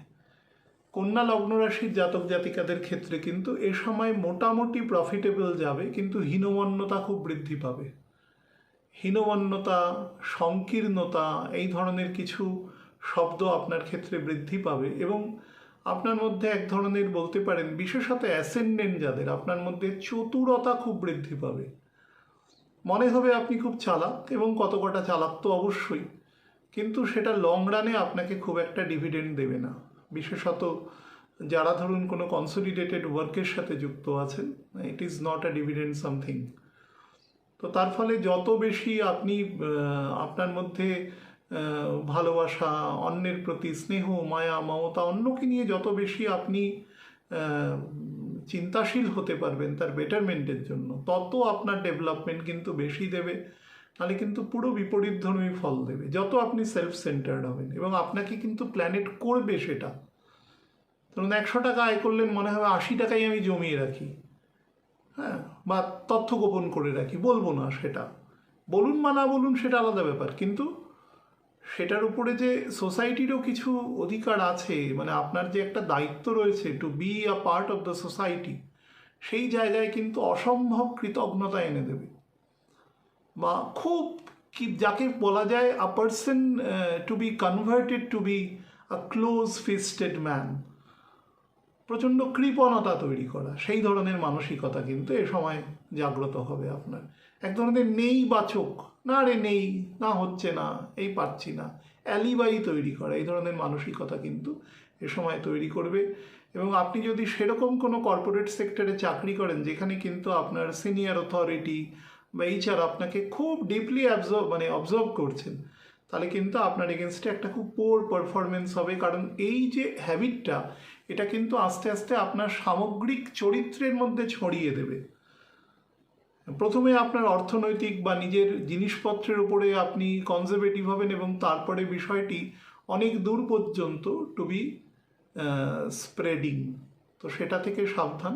হার্ট রিলেটেড জায়গা এবং লাংস রিগার্ডিং এবং অর্থোপেডিক রিগার্ডিং জায়গা থেকে সাবধান। মিডিল লোয়ার অ্যাবডোমেন থেকে সাবধান, বিশেষত যারা একটু তেল রিচ, মশলা, ঝাল এগুলো যারা একটু বেশি খান, ভেরি কেয়ারফুল। আর ফিমেল যদি হন তাহলে কিন্তু গাইনি সেকশন থেকে লাং সেকশন থেকে এবং অর্থোপেডিক সেকশন থেকে, বিশেষত কোমর থেকে একদম হাঁটু পর্যন্ত এবং পায়ের অ্যাঙ্কেল এবং ফিট পোর্শন থেকে কেয়ারফুল। রাতের দিকে কিন্তু প্রেশার ইনক্রিজ করতে পারে, বয়স যদি 34-এর বেশি হয় তো ডায়াস্টোলটা বেড়ে যেতে পারে। কোনো অ্যাবারেশন দেখলে চিকিৎসকের পরামর্শ নেবেন। ফাইন্যান্সিয়াল গেইনের কিন্তু খুব ভালো যোগ আছে এই সময়। তুলা লগ্ন রাশির জাতক জাতিকাদের ক্ষেত্রে বলে দিই, আপনাকে কিন্তু এই সময় যারা যত বেশি ইম্পোর্ট এক্সপোর্ট এসবের সাথে যুক্ত রয়েছেন, যারা যত বেশি কোনো ফরেন অ্যাক্টিভিটিসের সাথে নিজেকে অ্যাসোসিয়েটেড রাখতে পেরেছেন, তারা কিন্তু বেশি এ সময় ডিভিডেন্ড পেতে পারেন এক্ষেত্রে। তো সেদিক থেকে কিন্তু সাবধানতা মানে আপনি রাখবেন কোন কোন জায়গায় সেটা বলে দিচ্ছি। কিন্তু ধরুন আপনি কি কি বিষয়ের জিনিসের ব্যবসা করতে পারেন। তো বুধ নর্মালি ইলেকট্রনিক্স, ইলেকট্রিক্যাল, কমিউনিকেশন, এই যে মানে কোনো ইকুইপমেন্ট, কোনো মেডিসিন ইকুইপমেন্ট, কোনো মেডিকেল ইকুইপমেন্ট, কোনো আর্টিফিশিয়াল লিমসের ব্যবসা, বা ধরুন কোনো আর্টিফিশিয়াল অর্গান, সেগুলোর ধরুন স্টেইন বসানো হচ্ছে, তো যেরকম এই ধরনের বিজনেস, যারা এই ধরনের যন্ত্র যারা বানান, পেসমেকার বানানো হচ্ছে, এ ধরনের যন্ত্র, বা রোবোটিক সার্জারি করা হচ্ছে, এ ধরনের যন্ত্র যারা নির্মাণ করেন আর কি, বা মেডিকেটেড শুজ, বা বিভিন্ন রকম অর্থোপেডিক কারণে যে সমস্ত মেডিকেল যে হিঞ্জগুলো প্রোভাইড করা হয়, সেই ধরনের কাজের ক্ষেত্রেও কিন্তু আপনাকে পজিটিভ জায়গা দেবে। স্পাইসের ব্যবসা, বিভিন্ন খুব ধরুন দামি কোনো মাছ, এই ধরনের ব্যবসা যারা করেন, এক্সপোর্ট ইম্পোর্ট করছেন, খুব বেটার কিন্তু আপনাকে ফল দেবে। বা ধরুন পার্শ্ববর্তী কোনো দেশের সাথেও যদি আপনার কোনো মশলার ব্যবসা থাকে, চালের ব্যবসা থাকে, খুব সুগন্ধযুক্ত, মানে should have a very good smell, তো সেই জাতীয় জায়গায় আপনি অবশ্যই পজিটিভ বেনিফিট পাবেন। এবং তার সাথে যেটা পাবেন সেটা হচ্ছে কোনো স্পোর্টস ইকুইপমেন্টস যদি হয়, কোনো ওয়াটার ইকুইপমেন্ট যদি হয়, অক্সিজেন মাস্ক, সিলিন্ডার, বা ধরুন কোনো রুট স্যাক, সেই জাতীয় শুজ, বা ধরুন কোনো জঙ্গল এক্সপিডিশন, যে সমস্ত ইকুইপমেন্ট নিতে হয়, কোনো বার্নার, বা ছোটোখাটো পাত্রে খাবার দাবার রাখা বা তৈরি করা, সেই সংক্রান্ত ব্যবসা যারা করেন, ইভেন ইউটেন্সিল, যেগুলো খুব এসেনশিয়াল ইউটেন্সিলসের ব্যবসা, বা খুব ইমার্জেন্সি ইউটেন্সিলসের ব্যবসা, বা সেই সংক্রান্ত পাওয়ার, তারাও কিন্তু লাভবান এ সময় হবেন। ক্যাশ ক্রপের যারা চা কফি বেভারেজের ব্যবসা করেন, তারাও কিন্তু এই সময় লাভান্বিত হতে পারবেন। মোটের উপরে ভালো জায়গা রয়েছে। এবং আপনি কিন্তু এ সময় আপনার ফ্যামিলির যারা আগের জেনারেশন, তাদের সাথে খুব সুন্দর একটা লিঙ্ক করতে পারবেন। মানে it is a very good link, as well as to be linking with your guru or your teacher, whichever it may be. Pancreas এবং ব্লাড সুগার এবং বোথ দ্য লাংস থেকে নিজের যত্ন রাখবেন। বৃশ্চিক লগ্ন রাশির জাতক জাতিকাদের ক্ষেত্রে বলে দিই, it's a very good time to get any property from your inheritance, by the law of inheritance. আপনার ক্ষেত্রে কিন্তু এক্ষেত্রে প্রযোজ্য হবে। ইভেন আপনার ইনলজের ফ্যামিলির থেকেও কিন্তু আপনি পেতে পারেন এ সময়। খুব ভালো সময় আছে। নতুন কোনো চাকরি বা কাজের জায়গা শুরু করবার ক্ষেত্রেও ভালো আছে। বয়স যদি 36-এর মধ্যে থাকে, তাহলে অবশ্যই it is taken to be a very, বলতে পারা যায়, very profitable, very fruitful time. তো you must have this time, এবং সেটাকে ইউটিলাইজ করুন for the beneficial, for the benefit of your future, for your family. You must initiate. খুব ভালো time আছে। তবে যদি শুক্রের দশায় থাকেন, চন্দ্রের দশায় থাকেন, বুধের দশা শেষের দিকে আছেন লাস্ট 7 বছরে, বা ধরুন রাহুর দশা শেষের দিকে আছেন লাস্ট 4 বছরে, তাহলে কিন্তু যাই করবেন সেক্ষেত্রে তাড়াহুড়ো করবেন না। পারলে একটা সেকেন্ড ওপিনিয়ন, বা ধরুন কোনো সেরকম কোনো ব্যক্তির শরণাপন্ন হবেন। বাট চন্দ্র যদি এখানে শুধুমাত্র একা থাকে, লোনলি বসে আছে, বা কোনো ফিবল প্ল্যানেটের সাথে বসে আছে, শুক্রের সাথে, বুধের সাথে, তাহলে কিন্তু ফাইন্যান্সিয়ালি আপনাকে বেশ টাইট রাখবে। একান্ত যদি আপনার কোনো আগের জেনারেশন না থাকে, তো না, আপনি যদি লাস্ট ম্যান স্ট্যান্ডিং হন সেক্ষেত্রে ফর দি এক্সিস্টিং জেনারেশন, তাহলে কিন্তু ফাইন্যান্সিয়াল কনস্ট্রেইনস আপনাকে বেশ কিছুটা এক্ষেত্রে দেবে। শরীরের ক্ষেত্রে হার্ট, গলা এবং লোয়ার ব্যাক পোর্শন থেকে সাবধান, এবং যাদের ক্ষেত্রে সাইনাস বা ধরুন নাকে পলিপ বা সেখান থেকে কোনো ব্লিডিং রিগার্ডিং প্রবলেম রয়েছে, তারাও কিন্তু কেয়ারফুল থাকবেন এ সময়।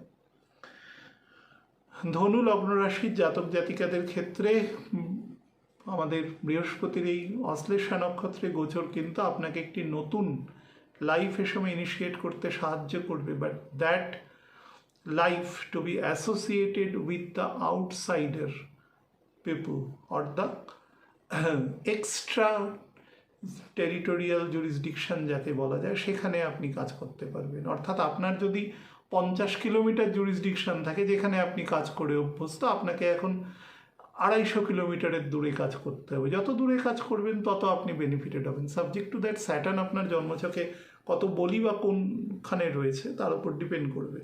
বাট প্রাইমা ফেসি আপনাকে আমি বলতে পারি এ সময় দূরের সাথে কাজ করলে লাভবান বেশি, কাছের সাথে কাজ করলে লাভ কম বেশি। আমাকে একটু আগে একটি ছোট মেয়ে ফোন করেছিল, কম্পিটিটিভ এক্সামের পরীক্ষা দিচ্ছে, 24-25 বছর বয়স। সে আমাকে বলছে যে মামা এরকম কোন সময় এ করলে, মানে আমি বললাম যে তুমি তো কলকাতায় থাকছো, তো তুমি সেন্ট্রাল গভর্নমেন্টের পরীক্ষা দাও, বা তুমি অন্য কোনো স্টেটের কোনো গভর্নমেন্টের পরীক্ষা দাও। ও কোনো এরকম জাতীয় পরীক্ষা চেষ্টা করছে, মানে যেটা আমাদের তোমার বাড়ি থেকে অন্তত 250-300 কিলোমিটার দূরে। তো সেই সাজেশনটাই আমি কিন্তু এখানে জেনারেল বলছি, একদম কারুর ছক না দেখে নর্মালি বলছি। বা কেউ যদি এই সময় কোনো প্রবেশিকা পরীক্ষার হয় কিনা, সম্ভবত হয় না, এখন একটু আগে হয়ে গেছে, মেডিকেল বা অন্যান্য যে সমস্ত এন্ট্রান্স এক্সাম হয় অল ইন্ডিয়া বেসিসে, তারা যদি এরকম কোনো জায়গায় নির্বাচিত হন যেটা বাড়ি থেকে দূরে, তাহলে কিন্তু মনে রাখবেন সেটা আপনার ক্ষেত্রে এই মুহূর্তে বা ভবিষ্যতেও ব্লেসিং অন ডিসগাইজ। সাময়িক মনে হতে পারে, কষ্ট পেতে পারে, ছোটো একটা বাচ্চা বেরোচ্ছে বাড়ি থেকে, কীভাবে অ্যাকোমোডেট করবে, ঠিক করে নেবে। ছাড়তে শিখুন এবং সেই পরিমাণ শিক্ষা দিন, তাহলেই সে সেখানে গিয়ে থাকতে পারবে। আপনি যদি ছোটো থেকেই তাকে কৃতজ্ঞ বানান, নিজের ছাড়া অন্য কিছু চিন্তা করবে না, তাহলে প্রকৃতিও, ইউনিভার্সও সেভাবেই তাকে ট্রিট করবে। ইউনিভার্সও তাকে একাই রেখে দেবে সারা জীবন। আপনি যেভাবে যাকে নারকেল গাছ দেখেছেন তো, কিছু বেঁকে বেঁকে ওঠে, তো সেই গাছগুলো বেঁকে যায় কারণ ছোটোবেলা থেকেই তাকে ওভাবেই তার শেপটা নিয়ে নিয়েছে। কেউ যদি ছোটোবেলাটা ঠ্যাকনা দিয়ে দিত তাহলে ও সোজাই উঠতো। ঠ্যাকনাটা দিতে হবে, পিতামাতার এটাই কাজ। পিতামাতা ইজ দ্য ফার্স্ট গুরু। সে যদি তার রোল প্লে না করে, নিজেরাই গণ্ডগোলে আবদ্ধ, তাহলে সন্তান কী করে এনরিচড হবে? নিজেদের একাধিক ইস্যু, প্রচণ্ড ইগো, তাহলে আপনি কি করে ভাবছেন আপনি একজন মহৎ সন্তানের জন্ম দিতে পারবেন? আপনি সমস্ত মহাপুরুষদের জীবনী দেখুন তো, প্রত্যেকের মাতা পিতা দেখবেন অধিকাংশ ক্ষেত্রেরই দুজনেই বা কোনো কোনো ক্ষেত্রে একজন মারাত্মক, বিশেষত মা অসাধারণ রোল প্লে করে গেছে জীবনে, যত মহাপুরুষ জন্মেছে। এটা কি এমনি হয়? তার একটা জন্মগত, তার ল্যাপ যে কোলে সে বড় হচ্ছে না, সেটা তার প্রথম এডুকেশনাল ইনস্টিটিউশন। কোনো আইআইটি নয়, কোনো এমআইটি নয়, কিচ্ছু নয়, ওখান থেকেই তার সব কিছু তৈরি হয়ে যায়। যত বড় লোক হোক না কেন, তার যদি আত্মদর্শন এবং বেদান্ত দর্শন না থাকে, সে শুধু অভিনয় করবে বাইরে গিয়ে, সে শুধু অভিনয় করবে। সে হচ্ছে ভেতর থেকে খোকলা মানুষ। আমি অনেক বড় বড় চেয়ারে অনেক মানুষকে দেখার, by the blessings of the God, আমি সুযোগ পেয়েছি। আমি যখন তাদের ছক দেখেছি না, আমি দেখেছি তারা ভেতর থেকে খোকলা মানুষ, কিছু নেই। নিশ্চয়ই যোগ্যতা আছে, সেই জন্য তারা পেয়েছে, কিন্তু কাজটা হয়তো সে অসাধারণ করতে পারে, সেই জন্য তিনি ভালো বেতনও পান, সম্মানও পান, কিন্তু কিছু নেই ভেতরে, কোয়ালিটি নেই। সেইটা হবেন না আর কি। ক্লাস 8 অবধি পড়ুন, কিন্তু 8-এর পড়াটুকু যেন পর্যন্ত থাকে আর কি। এ সময় দূরে কাজ করুন এবং দূরের সাথে যুক্ত রাখুন। যারা যত লোয়ার লিমস রিলেটেড কাজ করতে পারবে, মানে ধরুন প্যান্ট বানাচ্ছেন, মুজো বানাচ্ছেন, জুতো বানাচ্ছেন, মানে সক্স আর shoes, any kind of knee guard, এগুলো তারা কিন্তু বেশি লাভবান হবেন। বেল্ট বানাচ্ছেন কোমরে, আপনি বানাচ্ছেন, ধরুন পার্স বানাচ্ছেন, জিপ বানাচ্ছেন, এটাই আপনার ম্যানুফ্যাকচার, বা আপনি কোনো জিপ লাগানোর কাজ করছেন, পকেট লাগানোর কাজ করছেন, ডিজাইন করছেন, তাদের ক্ষেত্রে কিন্তু বেশি লাভান্বিত হওয়ার যোগ এ সময় রয়েছে আর কি। মকর লগ্ন রাশি জাতক জাতিকাদের ক্ষেত্রে বলে দিই, বুধের এই গোচর কিন্তু আপনার ব্যবসার ক্ষেত্রে আপনাকে ক্রেডিবল করবে, কিন্তু এক্সপেন্ডিচার সাময়িক ক্ষেত্রে কিন্তু বেশ কিছুটা বাড়িয়ে দেবে। এক্সপেন্ডিচার বাড়াবে, কিন্তু এই এক্সপেন্ডিচার আপনার লং টার্মে সাপোর্টিভ রোল প্লে করবে। সেটা বাড়ির জন্য হতে পারে, সেটা বাড়ির কোনো বিশেষ ব্যক্তির জন্য হতে পারে, তার ফিজিক্যাল বা কোনো ডেট, সেটাকে আপনি মেটানোর জন্য হতে পারে। Which ever the causes may be, that will be fulfilled, এবং সেটা কিন্তু আপনার জন্য ভালো ফল দেবে। এ বছরে না প্রচুর ক্রান্তীয় ঝড় দেখা যাবে মোটামুটি অক্টোবরের শুরুর দিক থেকে। উপকূলবর্তী এরিয়াতে বা যে সমস্ত এলাকাতে ধরুন মেক্সিকো রিজিয়ানে হাডসন বে, সেখান থেকে ঝড় উঠছে, বা কিউবা রিজিয়ান ওখান থেকে টেক্সাসের দিকে যাচ্ছে যে সমস্ত ঝড়গুলো, বা নিউ ইয়র্কের দিকে যাচ্ছে, এইরকম জায়গায় কিন্তু, বা ভূমধ্যসাগরের মাঝামাঝি এরিয়া থেকে এই ঝড়গুলো ধরুন ইতালি বা স্পেনের দিকে চলে যায়, এই ধরনের, বা আমাদের বঙ্গোপসাগরে বা আরব সাগরে এ ধরনের ঝড়গুলো হয়, বা সাউথ চায়না সিতে এই ধরনের প্রচুর ঝড় আপনারা দেখতে পাবেন। তো মকরের ক্ষেত্রে না এই ঝড়টা তাদের জীবনে সংগঠিত হবে, লট অফ, আমি টাইম আপনাদের বলে দিয়েছি, অক্টোবর থেকে জীবনটাকে অনেক নতুন ফেজে আপনার সামনে আসবে। আপনি যত পজিটিভ অ্যাটিটিউডের মানুষ এবং যত স্পিরিচুয়াল হবেন, আপনি সেই পরিবর্তনকে খুব গ্রেসফুলি আপনি অ্যাকসেপ্ট করতে পারবেন। আর যদি না হন, আপনি কিন্তু ফ্র্যাগমেন্টেড হয়ে যাবেন। তো আপনি কোনটা চুজ করবেন সেটা আপনার উপরে, বাট সেটা কিন্তু আপনার জীবনে আসবে। শনি যত দুর্বল হবে আপনার ছকে, সেটি একটু কঠিনভাবে আসবে। শনি যত স্ট্রং হবে, বা আপনার যে প্রিভিয়াস অ্যাক্টিভিটিসের মধ্যে যত সাত্ত্বিকতা থাকবে, তত আপনি পজিটিভ অ্যাটিটিউড এ সময় পাবেন। তো কেয়ারফুল। পারিবারিক শান্তি কিন্তু বজায় রাখার চেষ্টা করবেন। বিশেষত আপনি যদি মেল হন, তাহলে আপনার স্ত্রীর সাথে কিন্তু সম্পর্কের ক্ষেত্রে যা যা প্যারামিটার মানুষকে, সুস্থ ভদ্র মধ্যবিত্ত মানুষকে মেনটেন করতে হয়, সেগুলো অবশ্যই করার চেষ্টা করবেন। আর হাইপার টেনশন এবং হার্টের দিক থেকে সাবধান, এবং একদম পেটের মাঝামাঝি অংশে, অর্থাৎ মিড ইন্টেস্টাইন রিজিয়নে যদি কোনো প্রবলেম দেখেন, ওপর দিকে থ্রাস্ট বুঝতে পারেন, বা ধরুন কোনো আইবিএস রিগার্ডিং কোনো সমস্যা বোঝেন, চিকিৎসকের পরামর্শ নেবেন। কুম্ভ লগ্ন রাশির জাতক জাতিকাদের ক্ষেত্রে বলে দিই, বুধের এই গোচর কিন্তু, মানে বুধের নক্ষত্রে বৃহস্পতির এই গোচর কিন্তু আপনার ইনহেরিটেন্স অফ প্রপার্টি থেকে আপনাকে কিন্তু লাভ দেবে, বা বহু পুরনো কোনো কাজ যেটা আপনার পেন্ডিং ছিল, রাইট নাও আপনার মনে হবে সেই কাজটাকে আমি শর্ট আউট করি এবং কাজটিকে এক্সিকিউট করবার চেষ্টা করি, সেই জায়গায় আপনাকে ভালো ফল দেবে। যারা বিভিন্ন ওয়াটার বডির সাথে যুক্ত কাজ করেন, এম্বার্কেশন, সেইলিংয়ের সাথে যুক্ত, বা কোনো সেইলার নিজেও আপনি হয়তো, বা ধরুন আপনি কোনো বাণিজ্যিক জাহাজের সাথে যুক্ত আছেন কোনোভাবে, ইভেন আপনি যদি সেখানে ইনভয়েস জেনারেটও করেন, তাহলেও কিন্তু আপনি সেখান থেকে প্রফিট পাবেন। আপনি নতুন কোনো ব্যবসা, বা আপনি কোনো ব্যবসায় সন্তানদের সেখানে ইনক্লুশন করতে চাইছেন, থার্ড জেনারেশনকে আনতে চাইছেন, তাহলেও কিন্তু আপনার জন্য বেটার আছে। সন্তানের সন্তানকে আনতে চাইছেন, তাহলেও বেটার আছে। শুধুমাত্র আপনার স্পাউসের, আপনি পুরুষ মহিলা যিনিই হন না কেন, আপনার স্পাউসের হেলথের বিষয়ে খুব সাবধান থাকবেন।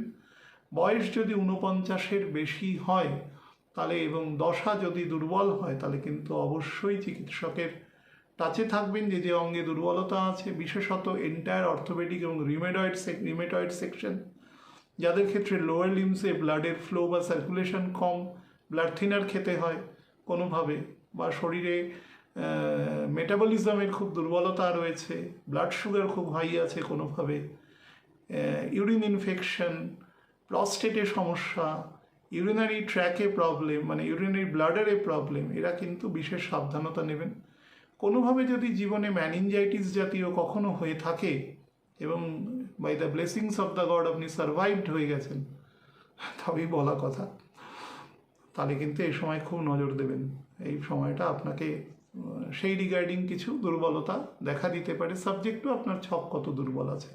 ভেহিকেল কেনার কিন্তু খুব ভালো যোগ আছে, প্রচুর ভ্রমণের যোগ আছে এই সময়, এবং সন্তানদের ভালো আপলিফমেন্টের যোগ আছে আপনি যদি ভালো দশায় থাকেন তো।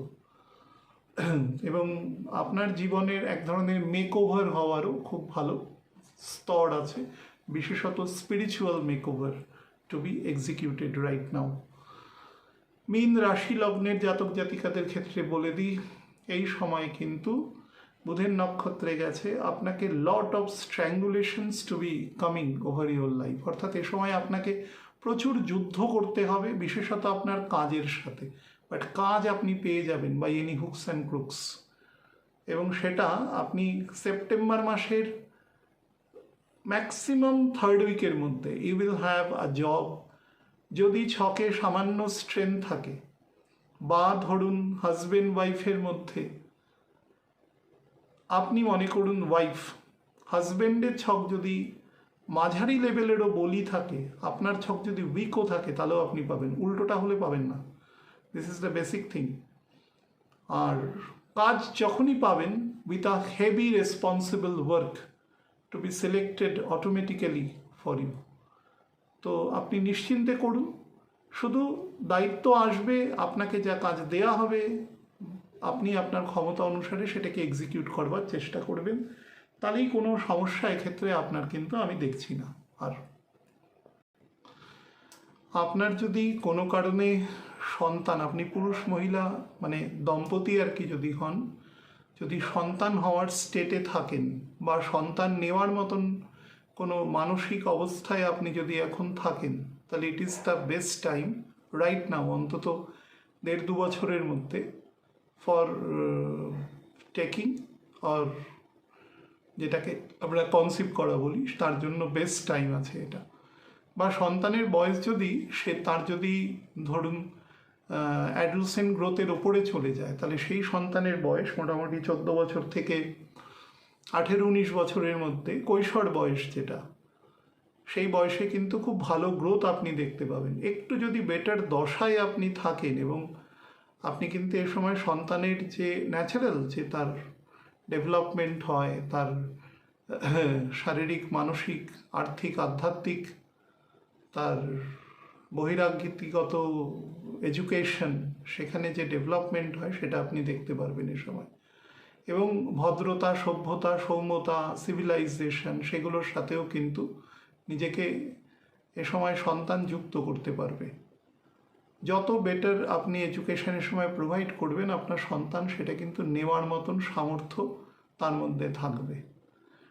কিন্তু ফাইন্যান্সিয়ালি কিন্তু আপনাকে বেশ কিছুটা প্রেশারের মধ্যে পরবর্তী 1 বছর রাখবে। 1 বছর না হলেও আমি বলবো এপ্রিলের শুরুর দিক পর্যন্ত কিন্তু আপনাকে রাখবে। মানি আর্ন করলেও সেই মানি কিন্তু প্রপারলি ইউটিলাইজেশন যে সব ক্ষেত্রে করতে পারবেন সেটা নয়, মানে কিছুটা ম্যাল ইউটিলাইজেশন হয়ে যেতে পারে, বা পয়সা যতটা পারবেন সেভ করবার চেষ্টা করবেন এ সময়, সেটা আপনার জন্য লং রানে বেটার। অন্তত নভেম্বর, ডিসেম্বর, জানুয়ারি, ফেব্রুয়ারি 4টে মাসের জন্য কিন্তু খুব বেটার। শরীরের ক্ষেত্রে অর্থোপেডিক এবং হজম শক্তি সংক্রান্ত জায়গা থেকে খুব নজর দেবেন। ভীষণ ইনডাইজেশন হবে, প্যানিক অ্যাটাক হবে, ওভার থট হবে, হাইপার টেনশন হবে, ওসিডি সংক্রান্ত প্রবলেম আসবে, লট অফ যেটাকে আমরা বলি paranoid things to B happened to you, and lot of paradox to be created in front of you and in front of your surroundings, এটাও কিন্তু আপনাকে একটু অতিরিক্ত চিন্তার মধ্যে ফেলবে। বা ঘুমের মধ্যে subconscious mind to B developed, যেটা আপনাকে একটু নেগেটিভ চিন্তা, রেট্রোস্পেকটিভ চিন্তা, পুরনো থটস, সেগুলোর সাথে গেটিং কানেক্টেড টু ইউ, তো সেদিক থেকেও যতটা সম্ভব নিজেকে যাতে ভালো রাখতে পারেন তার জন্য যা বেটার উপাদান গ্রহণ করতে পারেন, যত বেশি স্পিরিচুয়াল ইনক্লিনেশন হতে পারবেন তত আপনি ভেতর থেকে শান্ত এবং সমৃদ্ধ থাকতে পারবেন। পড়ুন, শুনুন ভালো, এবং পরিবারের খেয়াল রাখুন। আপনি যদি এল্ডার হন তাহলে অবশ্যই পরিবারের খেয়াল রাখবেন এবং নিজের বাড়ি সংক্রান্ত খেয়াল রাখবেন। ভালো থাকবেন প্রত্যেকে। নমস্কার।